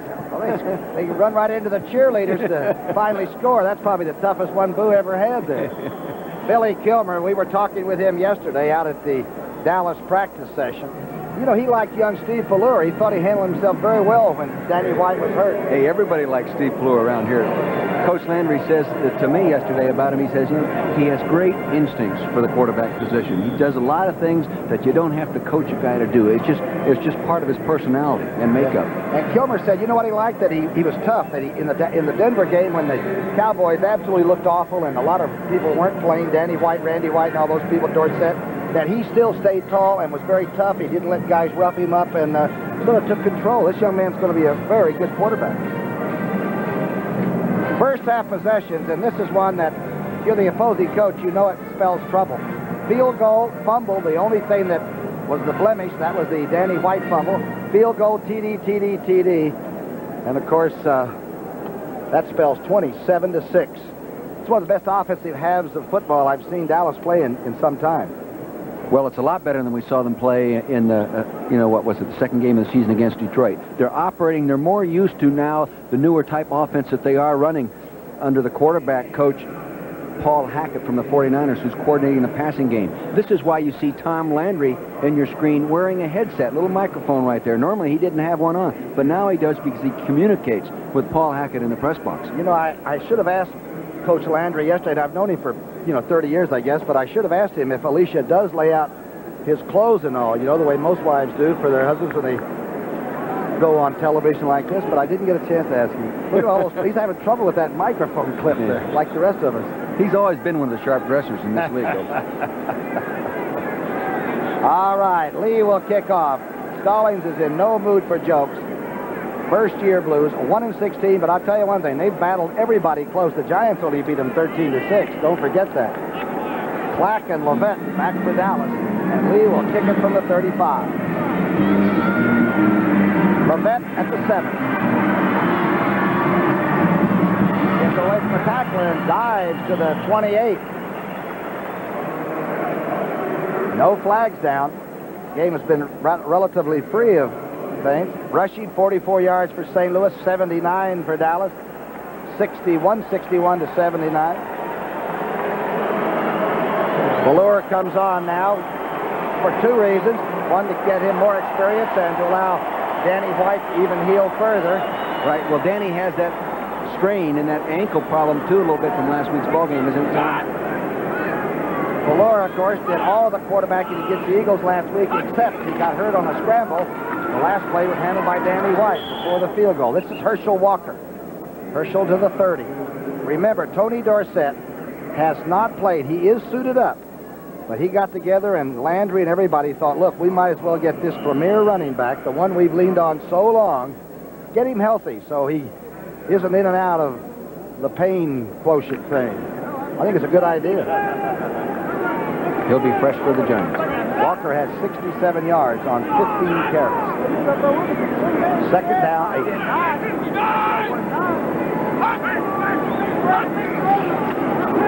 Valor throws and Newsom gets a good block from Cosby downfield and gets to the 44-yard line. Let's go to New York for Brett Musburger. Well, Brookie, we've got contact out in Anaheim. The Atlanta Falcons have just jumped back. Steve Dills to Michael Young. Young coughs it up. James Britt scoops up the fumble and dashes in for Atlanta. And the Falcons have closed to within 7 of the Rams. Stay tuned for more on that one. 14-7, back to Brookie. All right, Brent. Boy, we know those teams pretty well. We've done Atlanta a couple of times. Did their game when they beat the Rams earlier. Good football around this league this year. First and 10, toss back to Herschel Walker. Again, a super block, Tom, by the fullback, Tim Newsom. He actually knocked the outside linebacker, Freddie Joe Nunn, right down to the ground. Take a look at this ground level. I toss, you'll see 53. Freddie Joe Nunn standing up, working inside out. Now approaching him, number 30 goes down, chops him down. Nice knockdown block. He did that consistently to the Eagle linebackers last week, too. Yep. That's why he won the game ball last week. And you know, he's like a guard that can catch. He's a good receiver, too, when you have to throw the ball to Newsom, you know? And he came into the game only 4 yards away from a career 1,000 yards. Second down, 3. Good block, good run, of course, by Walker. Herschel Walker weaving, gets through.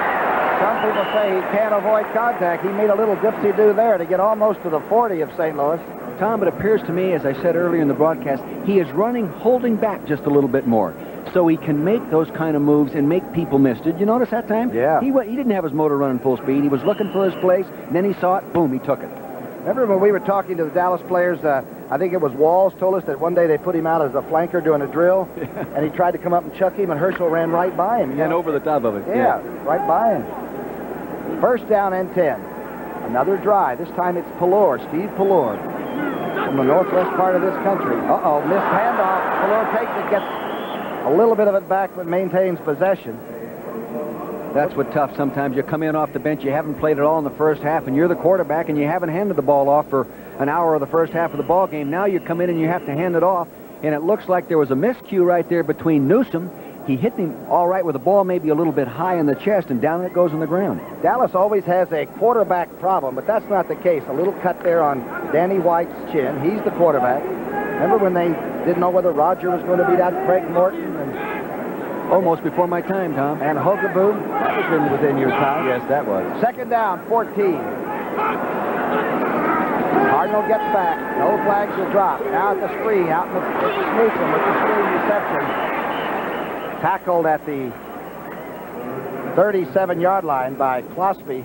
David Galloway. End. Tommy, David Galloway really hustled it on. He's the nose guard. He works upfield, rushing the passer. The screen pass is thrown. Then he gets involved in the tackle downfield. I can see why Coach Gene Stallings says this is one of his kind of guys. He gives everything he's got. speaking of quarterbacks, Danny White's all right, by the way. Gene Stallings is a good friend of Danny's, but I don't think he's really worried about Danny White's chin right now. He coached here for 14 years. 3rd down and 7.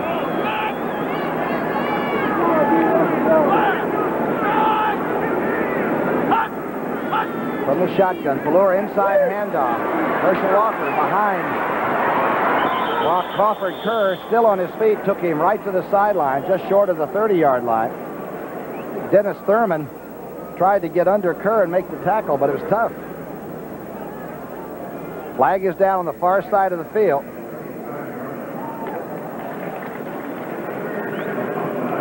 Offsides against St. Louis, the preliminary call by Wyant. There's been no need for instant replay evaluation. Cosby, the captain that Dick Vermeil was talking about, decides to... Offside, number 60, 3rd down. Brings up 3rd down.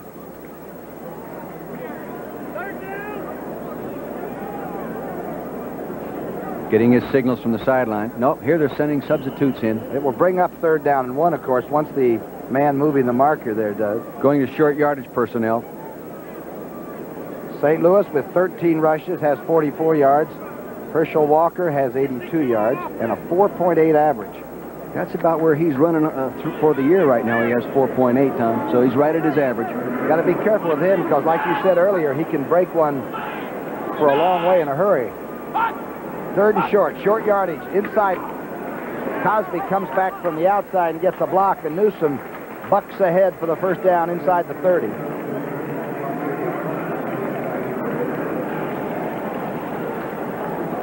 Follow Doug Cosby, the 6'6" tight end, number 84, as he goes in short motion. Now he's going to come in and try to trap block from the outside in. Here he goes. They got him propped up. He goes in on the nose guard, and the running back actually Newsom runs behind the block rather than in front of it.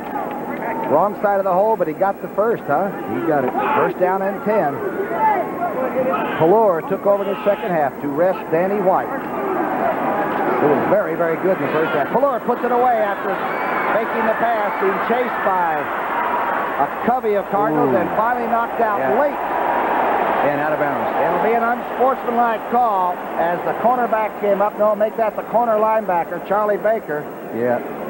I think Baker just forgot where he was on the field when he approached the quarterback inside out. He just lost where he was. Remember, he is a ball carrier once he runs out to the left side like that, but you can't hit him out on that white carpet around the field. Personal foul, number 52. 1st down. Here he is moving in the middle of your screen, carrying the ball like a loaf of bread. Now he's going out of bounds. He's coming off the block. He's clearly out of bounds right there. You can't hit him there, and Charlie knows that. I think he just lost the feel for where he was on the field. Well, he had to look down to see that. He's probably so busy trying to get rid of that blocker. Yeah. And I imagine he's a little frustrated, you know? No, but that's dumb football. I don't, you can get frustrated, but you can't hit a guy out of bounds. 1st and 10 on the 11. A 1st down without a touchdown these Cowboys can get. Pelluer's got him going inside. Walker, not much. Ran into a stone wall at the 8. Thurman and Noga.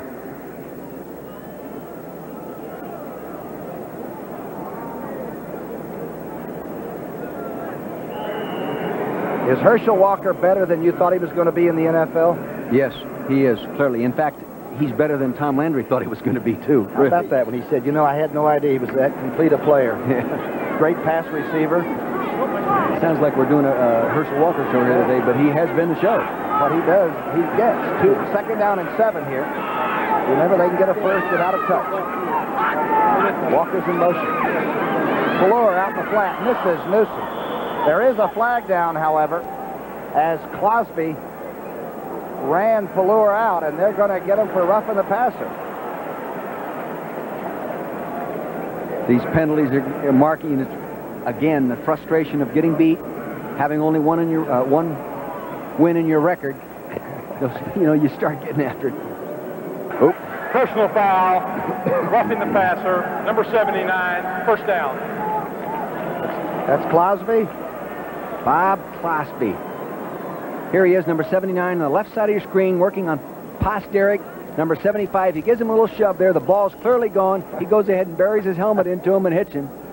Pallure must think he has a target on his chest. He's been in for this part of the third quarter, and they've already gotten him twice. First and goal on the 4-yard line. Automatic first down on that. 27-6. Of course it's frustrating when you're playing your hearts out and losing. It's a good football team, boy. Cowboys are tough. Walker. Hey.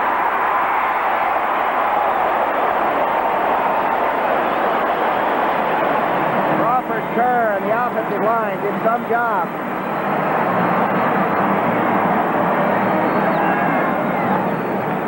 Just a plain old-fashioned short yardage sweep.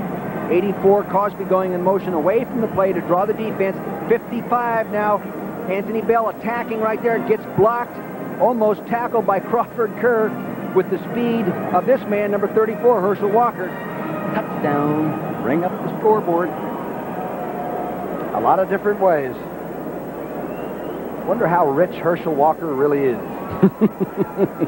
The extra point attempt. Septian, the hold by Pallure. 10 plays to go 72 yards.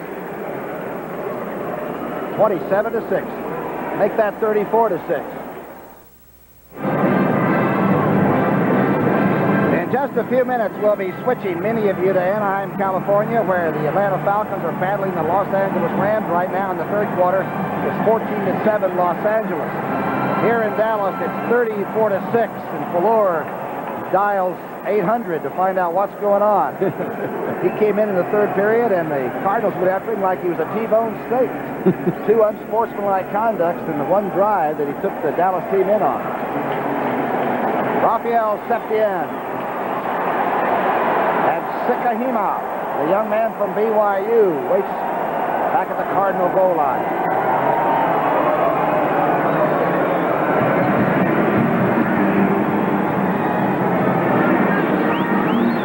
Johnson. Roy Johnson gets out over the 26-yard line. You know, Tom, most people don't realize how tough it is to take over a losing franchise and get them going. You know, since 1970, there have been 93 new head coaches, excluding this year, take over an NFL franchise. 70 of them took over a losing franchise. Only 7 of them won their first year. It is tough to do it. And he's a people person. He told me the other day, Friday, that bringing his son Mark down here, an exceptional young person with him, was one of the great thrills of his life. He's quite a man, Gene Stallman. Yeah, he'll turn him around. First and 10, Lomax. Dancing had some time. Gets it to the tight end, Doug Marsh, short of a first down at about the 35. Now the Cowboys will play pass and more pass. They'll get out of the flex defense, I think, Tom, a little bit on those first downs. They'll get in the good wait-forward defensive dances and come after the quarterback. This is when you go for bonuses. This is when you go for your sack bonuses and your interception bonuses. And Lomax has to throw. Less than 9 minutes in this third period left. The straight drive to Stump Mitchell. Stump is to the 39-yard line coming out. You keep running up inside there, you come out looking like a stump, too, I'll tell you, against the Cowboys. First game he ever started, it was in place of Anderson, and I said, well, this guy is no O.J. Anderson. You know, one of those great comments. He had 132 yards rushing against you. Yeah, nice guy to bring that up. I tell you, as a head football coach coaching against the Cardinals, I feared and respected him as much as I did Otis Anderson. Good point. First and 10. The pickup by the Cardinals. They need a lot of points. Lomax finding some time now, dancing in that pocket. Now he knows he's got to get out. Ed Jones is chasing him. He's run out of bounds finally by Mike Hegman. And Randy White was right behind Ed Jones. Well, he wanted to go deep, and it was covered. And, you know, Neal is not 100% healthy. You know, his ankle's a little bit sore, and he had a strained Achilles, and he is not 100%. But I'll tell you this, he was enthused about coming down here and playing this week. Especially since Roy Green was coming down with him, huh? Yeah, and I'll tell you, there were other people. Jim Schaffner, the quarterback coach, he was excited about coming down here, too, because he had coached here, you know, along with Gene Stallings for the Cowboys. Remember, this man has been very careful. It's very hard to intercept Lomax. Second down and 21. Hit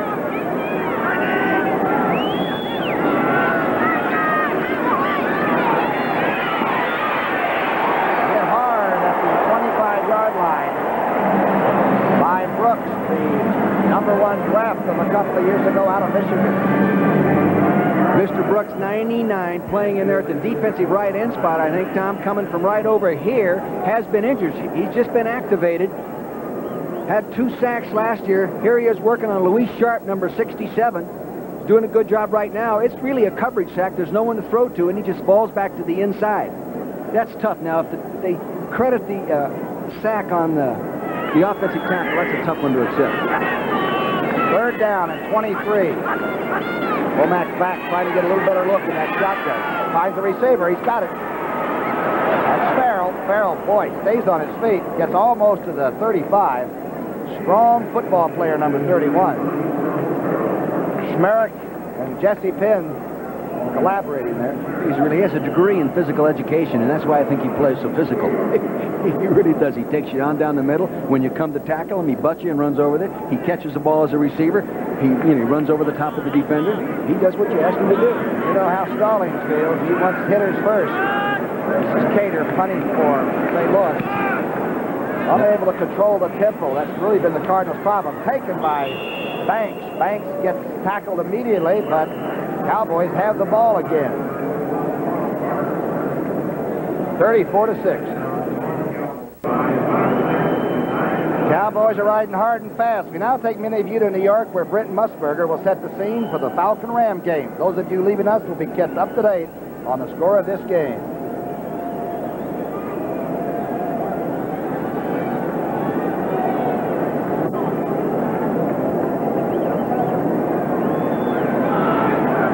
First and 10.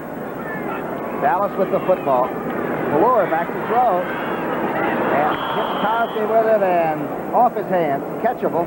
You can see that Dallas is not concerned about eating up the clock, Tom. They come right out on first down, leading like they are, 34-6. You might think that Landry on the other side would say, well, Gene, I've coached, you've coached for me for 14 years, and I'll just back off a little bit on my signal calling. But you can see no friends once the ball's kicked. What's he have, 6 former assistants that are now head coaches? I'm speaking somewhere around the league. Yes, sir. Second down and 10. Walker, by the way, has 88 yards rushing.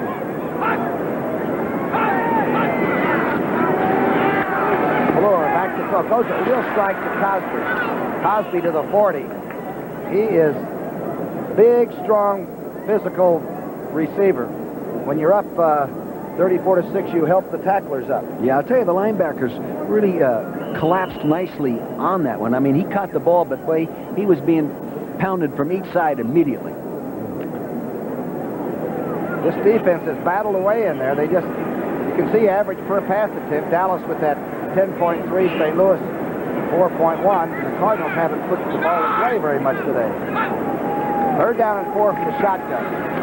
Valor. First down. Now there's a penalty. That one came out of the sky from somewhere. There it is. About the 46-yard line is where the ball is. A little holding defensively.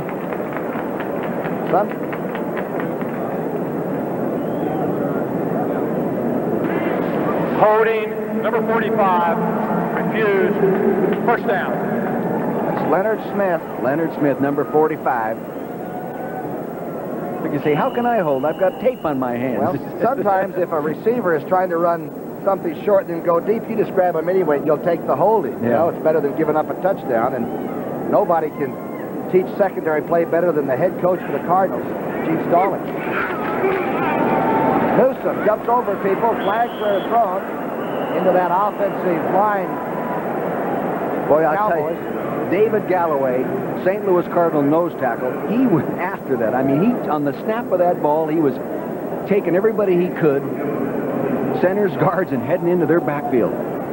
He was really getting after it. Newsom's a little better running back than I thought. Here's Wyatt. Holding, number 64, first down. Tom Rafferty, number 64. I would hold, too, the way David Galloway took off on that snap. Man, you have to grab something, Tom. Well, Rafferty's been in 174 straight games for the Dallas Cowboys. The Penn Stater, number 64, who was called for that. That's a lot of football games in a row, you know? Oh, it is. He started 141 of 142 of the last games he's played in. First down and 20. Galore trying to keep the concentration on this Dallas offense. Underthrown but caught short of the 50-yard line by Sherrard.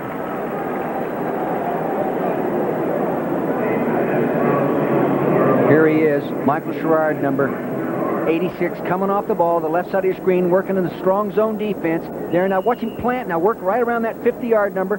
There he is. Boom, goes down low, takes his pads to the turf. Doesn't just reach down with his hands. He brings his shoulder pads with him. Now you can see that he got a lot of time. Now Galloway's getting blocked by two people, Crawford, Kerr, and Radford. He came so hard that lax snap, we're going to put two guys on him. Second down and 7. Fuller got some of it back. Going for it all. And just barely. Mike Sherrard down at the 7-yard line. I wonder if Tony Hill likes all these deep balls being thrown to Mike Sherrard. His average is 22.3, where Tony Hill has always been their long ball home run hitter, and his average is 16.5 per completion. Sometimes the veterans don't like that too much, Tom. Well, the greatest receiver they ever had here, Drew Pearson, was not a home run guy, but he caught a lot of touchdown passes all the time. Yeah. You know? Sherrard, though, does have speed, doesn't he? And great athletic ability. He goes from a walk-on at UCLA to a first-round draft choice. That's pretty hard to do. Boy, it's good for the bank account, too. Third down and 7, just short of midfield. 4:40 left in the third period. Lord wants to go deep. Now he wants to scramble. And now he's going to get out of the ground inside the 40.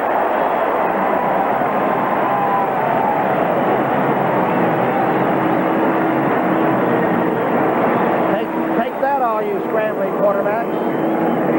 Now, take a look at Mr. Pallure right there. Mobility in the quarterback becoming more important in the National Football League. He gets out of his own problem. Now follow him. He'll come appear back to your screen. Now he bounces to the outside. Here he is now a running back. He has no intent to throw the football. Mobility. Sacks are down in the league right now, 13% over last year. That's one of the reasons. Quarterbacks are doing a better job of avoiding the rush. First down and 10.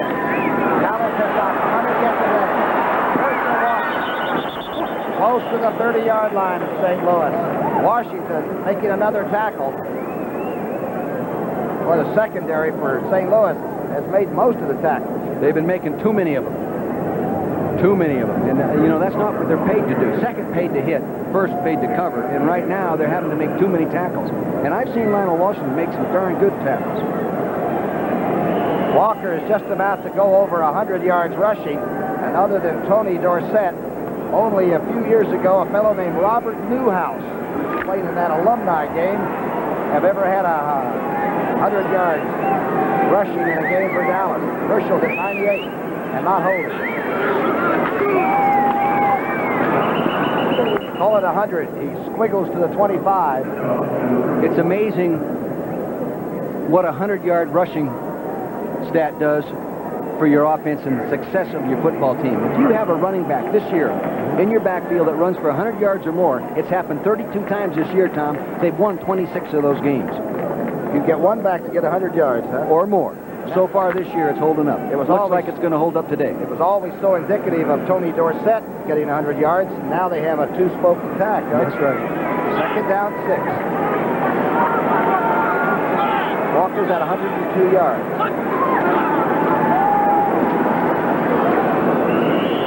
He didn't add to it. Galloway was all over Herschel Walker.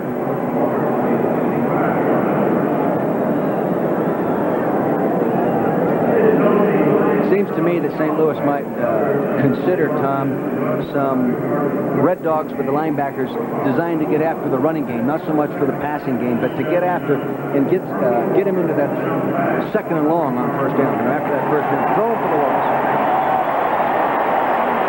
Stallings very unhappy with the ball control that these Cowboys have thrown at his team today. 5 of 8 on third down conversions, third down and 5. Of course, Ballure is the hungry quarterback. A knuckler, but it's caught by Sherrard. He gets to almost the 15-yard line.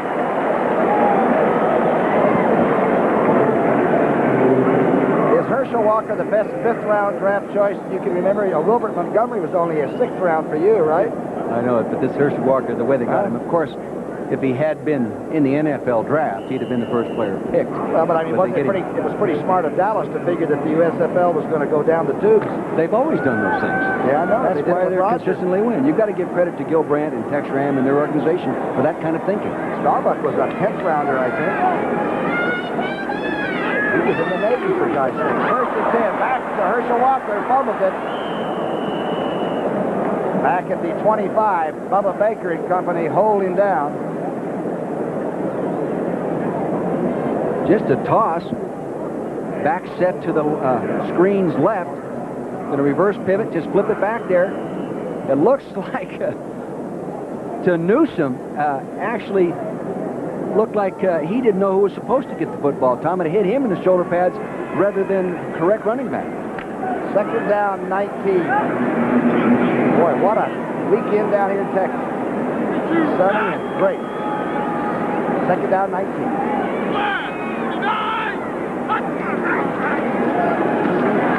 The screen setting up. St. Louis has it red. Ballure's going to have to handle it.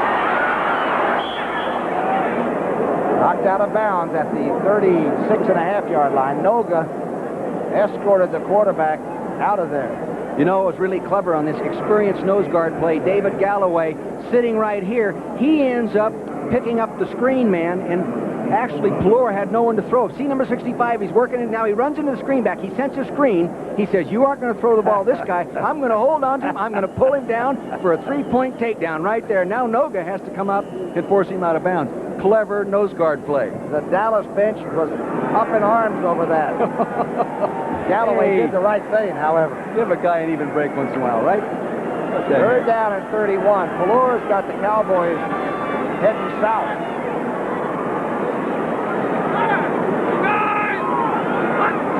Stacked to the bottom of the screen, and he goes back topside to Herschel Walker. Inside the 30. Carter making the tackle there. In comes Rafael Septien to try his field goal. So it'd be about a 45, 46-yarder. It's been absolutely dead solid perfect so far. 44 and 43 today. Noga's a little bit shaken up, the linebacker. Number 57. He's battling. Boy, he has battled. He's a competitor. He played for Dick Tomey at the University of Hawaii, as we said earlier. He has two brothers playing over there right now. Younger guys that are playing. We're in the island? Yeah, he's one of 9 children. He's in pain. Maybe he has a pinched nerve, Tom. I don't know. Boy, you can't play linebacker, not no pay. Well, when you wear these neck harnesses, see that right underneath the helmet, that white pad, many times it's an indication that you've had some neck pinching problems. And, boy, that really, it jars you when you get that nerve tingle goes down your back, and sometimes it goes down into your leg. If that's what it was. I'm sorry that we will never probably see Pat Tilley play again. He was a great little receiver for this team, you know? Don't count him out. Boy, I don't. He's a tough son of a gun. All right, Septien's only miss of the year was a 42-yarder against St. Louis in that first game. This will be from 47. Remember, Plure's the holder. He's not the most efficient from this distance, Tom. This is not where he is really great.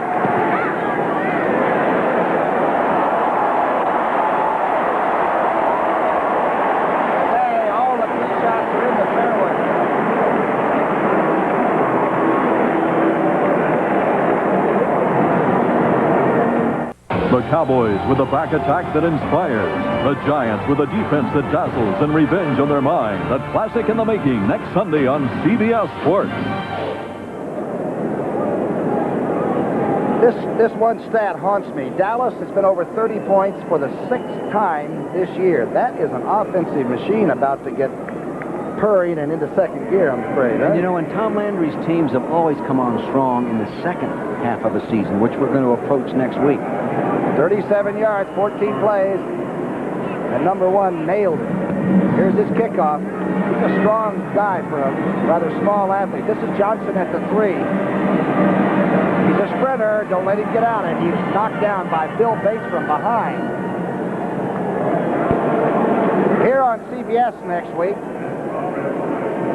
all starts with the NFL today. Dallas against the Giants at the Meadowlands. Boy, I'd like to do that one, wouldn't you? Huh? That's going to be a helmet buster. They'll be after Sims and company, and I'll tell you, Danny White won't rest.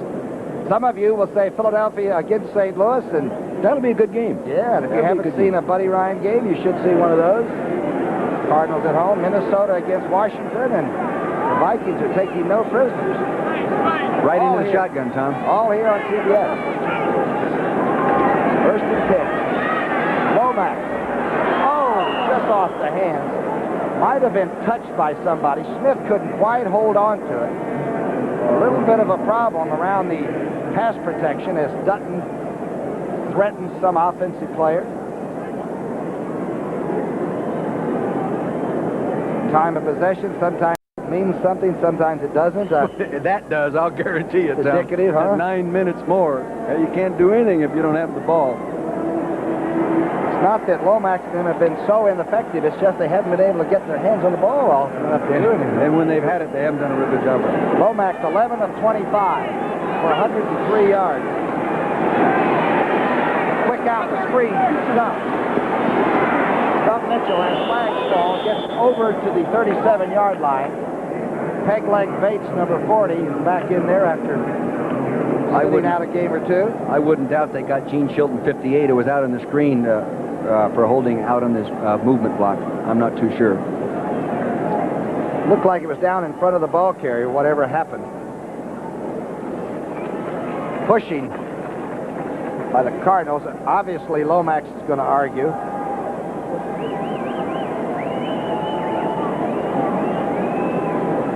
I'd like to see Lomax get irritated. Pass interference, number 87. Second down. 87. It is young Troy Johnson. What happens when you're throwing a screen downfield, you see Troy Johnson in the middle of your screen, and he's blocking downfield, pushing, trying to work through the guy right there, and the screen hadn't been thrown yet, so you can't do that. After the screen had been caught, you could go ahead and do that. But hey, that's inexperience. He's just eager. This guy wants to play so well. He'd like to dedicate his career as a football room. And earlier we talked to Troy Johnson and what his brother meant to him. I'd like to dedicate this season to my brother, and hopefully I can just grow and to a good receiver and just blossom into one of the best. And, you know, I can look back on it and officially say that my brother really did play this part in my life to get me here where I'm at now. I like that. Good young man. Sad story, but he's a very fine young person. Second down and 20. Lomax still trying to get the wheels on it. Good sidearm throw. Farrell has it down the sideline. Strong running, gets the first down, gets out to the 35-yard line. Fellows forcing him out. You know, Troy Johnson's brother, Melvin Johnson, played for me, Tom, and this was what we were talking about. You know, and then he didn't make the team, and he went to Kansas City. He broke his wrist, and then when they operated on his wrist, something screwy went wrong, and he lost his life. A freak thing in the medical world. From Southern University. Third down and 3. Oh, that's all fouled up. Lomax is calling, saying that Dallas is the one that was moving early and made contact. I think Dallas had an extra man on the field, too. May have caught him trying to get the six-pack on, the extra defensive back. John Dutton. Number 61, third down. John Dutton was running parallel to the line of scrimmage. Must have gotten out of bounds just in time because they didn't call it on him. Lance Smith detected. I'd never seen a defensive tackle go in motion. Tootie Robbins should be starting to play here pretty quick. You know, the contract holdout, the fine offensive big right tackle for the Cardinals over the last few years, he should be about ready to make a comeback here. Working his way into shape. Third down and 8. Oh, Dallas is pinning back the ears and going for a quarterback. Lomax, he has time. Good blocking. Oh, good. Roy Green makes a very, very good catch, but Walls was right on his numbers. Michaels Walls was tracking him down. And, you know, Everson Walls, rather. You know, Everson does not have a pass interception this year.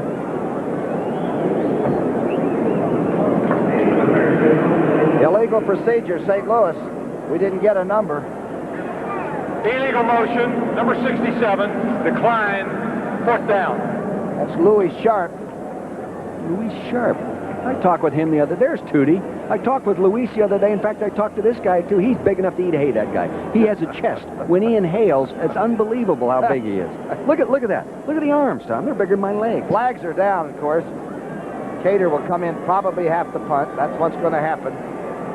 I think next year, if he shows up on time to practice, he'll probably end up being the starter. Cater really hasn't been the most active punter. The offense hasn't just moved very much all day for St. Louis. This is a Nice tremendous punt. And all the people that made Texas football so much fun. 14-17 left in this 4th quarter. I'll tell you one thing, Dallas is a team to think about. They're much better than the first time we saw them, Tom. 1st and 10 on the 25. Pelluer has gone all the way in the second half. Hand off to somebody we don't even have to mention anymore. You know who he is. That's Herschel Walker. I'm surprised they haven't taken him out of the ball game. You know, they have other guys that can run. Robert Levette's not too bad. You know, he had a good preseason. In fact, he made the longest run in the preseason this year, was Robert Levette. Can you imagine putting 34 on one side, 33 on the other, and putting one of them in motion? You get what you pay for. That's I think for that sure. adds up to 67, doesn't it? Points. Oh, that you meant millions. 2nd down, 4. And I tell you, you know, Couple of yards, but not easy ones. What does St. Louis have to do to right the ship? well, you know, there's Not necessarily today. There's 8 starters that are not playing that played last year on a losing football team. So, you know, you've got to get better personnel. There's no question about that. That's the number one reason you usually lose. You know, the one thing I didn't care for, really, is I'm not a big guy for working on AstroTurf, especially on Fridays. I really think by the end of the week your legs are dead working on AstroTurf. So I think eventually they'll probably build a real good training facility with a natural turf. The Cardinals work out, of course, at Busch Stadium, the baseball park in St. Louis, and that's AstroTurf. Straight ahead. Newsom gets what might be a 1st down, or let's see if, no, they may have stopped him short of that. Philadelphia won big over San Diego, the next opponent that will come into St. Louis next week. This is the first punt for Saxon, the young kicker for the Cowboys. He probably thought he'd never get in this game. He leads the NFL in punting balls inside the 20-yard line with 17, but he isn't going to get it inside the 20 from this distance. Better not, it'll be his own 20. I wonder if he donates his check to charity this week when he does, you know, he only has to kick once, huh? Sekahima, the young, prolific punt returner, is back on the Cardinal 20-yard line. Here's Saxon's first punt. And it is going to be returnable. It's low. Oh, Sekahima lets it bounce. He's still going to return it at the 20. To the 32. Good return. Tackled by Bates. 37-6. Heisman and Maxwell Trophy hopeful Vinny Testaverde and the number 1 ranked Miami Hurricanes host Florida State. And then the Los Angeles Lakers and the Houston Rockets, a rematch. That's right, the season premiere of NBA on CBS. Ralph Sampson, Jabbar, and all those great Lakers. That's going to be a great way to start the NBA season here on CBS. 1st and 10. Lomax, a little bobble now, gets his hands on it. Trying for, no, number 84 on the sideline, J.T. Smith.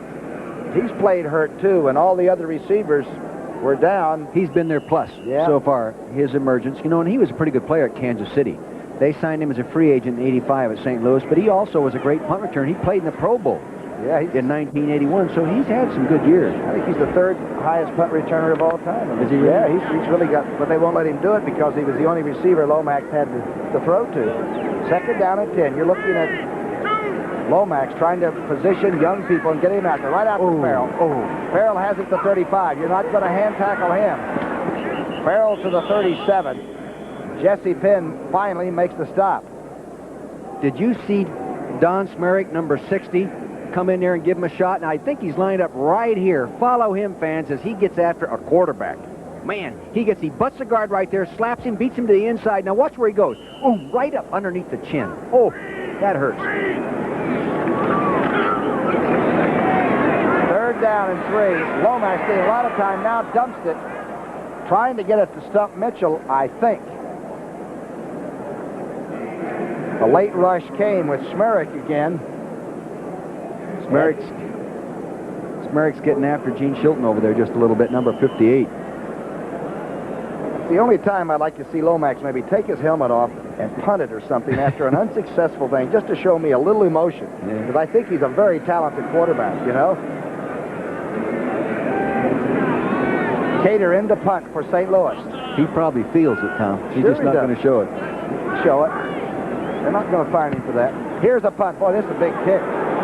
Cater punt. He drives Banks back to the 11-yard line, and then Banks is taken back to the 8. Good coverage by St. Louis. No return. 37. A 15-yarder. Pallure to Chandler. Newsom hit behind the line of scrimmage. Good defensive charge there. Made him run a little bit deeper. Charlie Baker finally got the tackle. Down the road for Dallas. Of course, next week, the one that we're all wanting to see at the Meadowlands, the Giants, the Raiders. Wow. San Diego. We'll know how good they are about 5 weeks down the road. There's only one loser in that group, and that's San Diego. Washington and Seattle. Remember, this team is already 4-0 in the NFC East. Right. Dallas could make a difference when it comes down to the final decision in the NFC East, no question. The inscrutable one, Tom Landry. 2nd down, call it 11. Pallure, a little bit low, but caught just shy of the 40-yard line by Sherrard. Sherrard's got quite a few balls today, hasn't he? They're calling it no catch.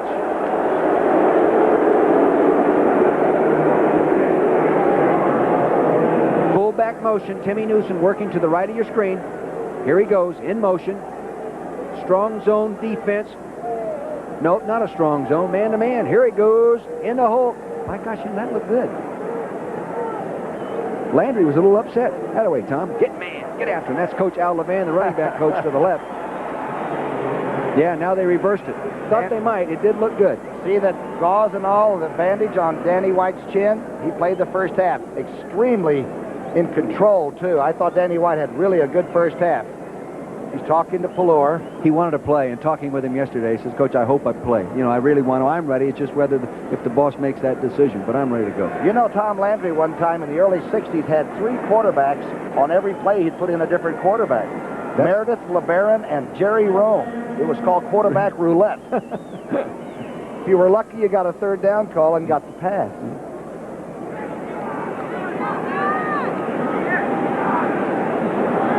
Sherrard has 5 catches for 111 yards. 1st and 10. Newsom bounces out. Fumbles the football, and it's Dallas ball at the 44-yard line. Last person to have control was Newsom. Fullback right in the middle of your screen. Going to start. See, now watch him start over to the right. Now he's going to make a nice cutback. He bounces inside. Now watch him ricochet. Out he comes.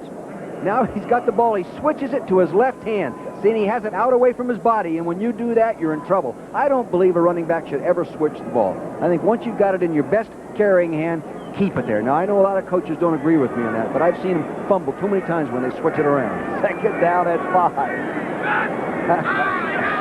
High formation behind Pallure. Almost a missed snap. It was, Tom. And now Pallure is being dumped and hit hard by Bubba Baker at the 46-yard line. I think that was an early snap. I don't think he anticipated getting the ball when he got it. Oh, hey, what I got? I didn't say give it to me yet. Remember the awful preseason that Dallas had this year?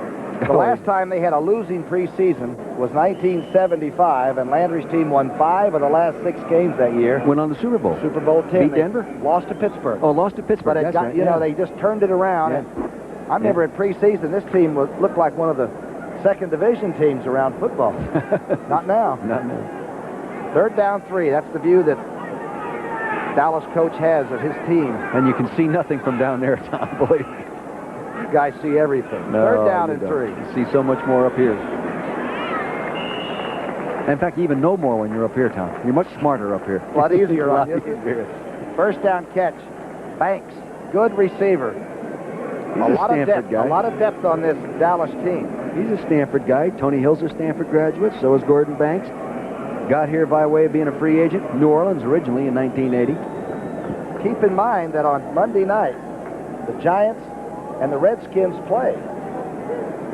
Giants and the Redskins Monday night. Mm-hmm. And this team has already beaten the Redskins, already beaten the Giants. They've already beaten the Eagles, and they may have the Cardinals whipped twice. Rams hung on to win it. Big win. That was a must. Johnny Robinson's team. Toss. Herschel Walker just sort of gliding along to the St. Louis 42. Just the old eye toss play. Nothing very complicated nor sophisticated. You see that running about every college football game. He came into Philadelphia once, received the Maxwell Award, you know, when he was in Georgia. I don't know if I've ever met a nicer young person in college. Really. Did you see what happened to me yesterday? I was walking in the locker room there, yes. and Walker comes around the corner. He bumps right into me and says, "Geez, I didn't hurt you, did I?" And he laughed about it. He's got such a sense of humor for a fellow that could be spoiled. He isn't. Levette is now in, the Ramblin' Wreck from Georgia Tech. We'll give you the numbers on Walker in just a moment. Newsom, hit hard but gets to the 35. A little check down to Timmy Newsom. Walker's biggest day, 119 yards on 26 carries for Herschel Walker and 2 touchdowns. He'll have many more. As long as he stays healthy, he'll have many more, especially in this organization. But, I mean, he is here and not in some other organization in the National Football League because management had the foresight to make that kind of decision. You know, everybody else had a 5th-round pick that year. I was afraid he'd end up as a croupier down at one of those casinos that Trump owned. A croupier? That's the guy that rakes in all the money. Yeah, I can handle that. Got out of the contract, came to Dallas, and got here just in the nick of time. 1st and 10. Handoff to Levette. Spinning to the 33-yard line. 5 minutes on the clock. Cowboys content now to just eat it up. And think about the NFC. Nate Newton's coming into the game, the big 300-pound offensive guard, number 67. He is a giant. They call him the kitchen. Chicago has the refridge. This guy's the kitchen. Look at him. He's 2 axe handles across, didn't he? Yeah, Randy White coming down the aisle. He took up the whole aisleway out there at the training camp. They think he's going to be a great player one day. Well, he is strong. 2nd down, 8 below with a lot of time. In and out of Chandler's hands at the 30-yard line. Let's see what Newton did that last play. He hadn't done anything this ballgame. Just getting in. Here he is to the right side of your screen. Number 67. There he is. There he is. Oh, that boy, Nate. Give him a shot. Baker's still working. Al Baker's still hustling to get to that quarterback. Good job, Al. Look at the size of that guy. Bubba Baker's only about 275. You know, he's given up about 30 pounds. Can you imagine that? That's right. His brother is Timmy Newton, the big 300-pound nose tackle at Minnesota. The guy they call the Fig, right? No, they call him the Ice Box. Oh, that's right. I thought it was Fig Newton. 3rd down and 8. Valor being chased out of the pocket. I think he likes it. He gets down at the 26 after a scramble. It'll be close to a 1st down. Pretty good-looking runner. And he's bigger, of course, than he appears. You know what he appears to have is a good feel for where the rush is around him. You notice he never looks panicked when the people around him. He just sort of ducks out. He comes out smoothly, not shaking all over the place, and out he goes. The Rams, 14-7 over Atlanta. Rams, Eric Dickerson with 170 yards on 29 carries. His lifetime average, Dickerson's, is 126 yards average per game that he's been in this league. You got that head of yours really going today, Tom. Well, you got a computer going there for you. My major, you know, was mathematics. Yeah. Was it really? Science. And Tom Landry. He asked Sully, was there a difference between the two? Well, Coach Bryant he was a people person. He believed that you won games with people playing well, making football plays. We respected him to the point that we didn't want to disappoint him. Everybody that either played for Coach Bryant or worked for Coach Bryant, we wanted him to say something good about our contribution at the game. Coach Landry, on the other hand, you know, he's extremely smart. I mean, every play is designed with a purpose. The plan is awfully important. You've got to execute the plan in order to be successful. Very seldom is his X's and O's ever wrong. Pretty tough homecoming for the former assistant coach under Tom Landry. And I think some of Gene Stallings' X's and O's will start winning for him somewhere down the road, too. You watch. Solid citizen. 422 total yards for this Cowboy offense. It's 4th down and 2, and they're going for it. Short yardage handoff. Prevent breaks inside the 25. Boy, that was close to breaking for a touchdown. He made it, though. I think he got the first down. He almost broke that very thin line that a short yardage defense gives you. If you pop it, you have a good one. For those of you expecting to see 60 minutes, it'll be shown in its entirety upon the conclusion of this football game, except on the West Coast, where it'll be seen in its entirety at its normal time. 60 minutes coming up next.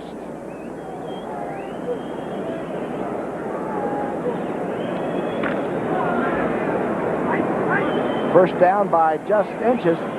They took Newton out. The house, they moved the house. 1st and 10. Drive straight. Levette, good spin, good tackle, though. Put on him at the 24.5. Stafford Mays. That was a nice play. Stafford Mays had been starting, and then they moved Bob Clausby in his place, but Stafford was doing a good job. He has been used in the past more as a pass-rushing type defensive end, I think, Tom. Did you get the feeling that Stallings would like to have a 4-3 possibility if he had a couple of more big linemen? He prefers the 4-3 over the 3-4, but because of the abundance of linebackers, you know, first-round picks and that, and not as many defensive linemen. 2nd and 9. 2nd down 9. The rollout. The naked dumps it off. This is Fowler with it. Lionel Washington makes the tackle at the 5-yard line. Boy, Pelor's got some numbers. This is a little bootleg out off. Now follow this tackle. He goes away from the play. That holds all the people here. They run the action here, and he comes out with the ball by himself looking for the receiver. I remember this play so well, Tom, because, see the fullback slip out there? One day we had a chance to beat him in Philadelphia, and it was late in the ball game, and they ran that, and it kept their drive going, and they went on to beat us. I remember that play. I mean, I wake up in the middle of the night dreaming about that darn thing once in a while. And they use that in this area of the field many times through the year. 12 of 16 for Pelor, 119 yards in only the second half. 1st and 5, 1st and goal. To the 2 goes Todd Fowler. Todd Fowler had come into the game only getting to carry the ball one time this year, so I think he's having a fun day. Can you see the difference now that Hackett has come from San Francisco and is helping coordinate the offense? It's a different style. It's a 49ers style offense. They run a lot of formations. I mean, there's different people. It caught me by surprise a few times where people line up differently. Short passing game. Hey, it's a different style. Dallas 37-6 with 2 minutes left. By the way, to watch a football game, the Cowboys have been here since 1971. They moved over from the old Cotton Bowl. Listen, what about running the score up? These days, does a coach have to score enough points? You have to. You have to because of the tiebreaker and your division races. In 1980, we won the division because we had more points, and they beat us in the last game of the season. But we had more points. And therefore, the tiebreaker was the point thing. He's got to go ahead and try to score. So you're not trying to humiliate the other coach or team. You just got to score as long as that clock's still running. Pelor on short yardage. 2nd and goal, and Fowler may have gotten the line of scrimmage. Barely. Good penetration by the defensive line. See, they haven't hung that up down there. They're still gambling, still fighting and biting and scratching. Mark Duda making the tackle. Baldinger in there. Crawford Kerr is back in there. The depth of this team is what I keep in the back of my mind. I keep thinking they've got a lot of quality players. They're outside receivers. They've got Banks. They don't even get to throw too much anymore, and he's a good receiver. Right. Tuyane, the left tackle who started the ball game, has been a defensive lineman. He's been a center. He's been a guard. And now he's in playing good football for him as a left tackle. And they think he's going to be a super player. 3rd and goal from the 4. The Cardinals are really going to try to stuff this. The best spins, and it's knocked for a loss to the 5-yard line. Good play by Freddie Joe Nunn. Were there many guys like Freddie Joe Nunn and Billy Bob Jean and all that kind of stuff when you were playing? Yeah, I think so. Really? I have so much brain damage, I probably don't remember some of the names. But you get more of those kind of names when you get out into this Texas area now. Bobby Lane, you know, Bobby's up watching this broadcast from Lubbock right now, the old quarterback. 4th and goal from the 5. Going for the points here, Tom. Going for the point. They're going to come a little play-action pass. Play-action pass, roll out of some kind. Bounce back into it. Nope. Nope. Yeah. Sounds like a scene from Quo Vadis when they're cheering when it's 37-6 for more touchdowns.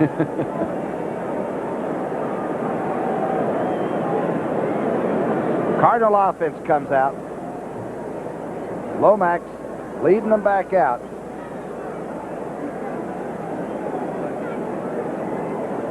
First time the Cowboys touched the ball, they went down and got the field goal. And there's something about getting on that board first. And then, of course, they added up later, but that's not a bad advantage, is it? No, it isn't. When these guys, they were very deliberate today in everything they did. And then they got the spectacular scoring plays, you know, the deep passes for the touchdown, one to Hill and one to Sherrod. They really executed well. And they rested Tony Dorsett. From the end zone. Lomax going outside. Hits the open receiver. That's Wolfley. Still on his feet. Knocked out at the 34 by Holloway. You know, St. Louis came in this ball game now, believe it or not, Tom, ranked number 4 in total defense, having only given up 274.1 yards a game. So you can see how good Dallas executed their offense today, or St. Louis's defense is overrated. One or the other. Huh? That's right. Could be. I'm afraid Dallas might make you look like you're overrated when they get it really polished. 18 seconds left. Lomax trying the screen to the outside. That's Sikahima, the BYU running back for. Boy, he's a real plus. You know, he's, I think, 2nd in the NFC in punt returns right now with 11.7 yards per punt return. So he's a real plus and a real good draft as a player for St. Louis in the future. Take a look at these standings and keep in mind that Washington and New York play Monday night. Dallas 6-2. And, of course, next week, you know what happens. These Dallas Cowboys head for the Northeast and play at the Meadowlands.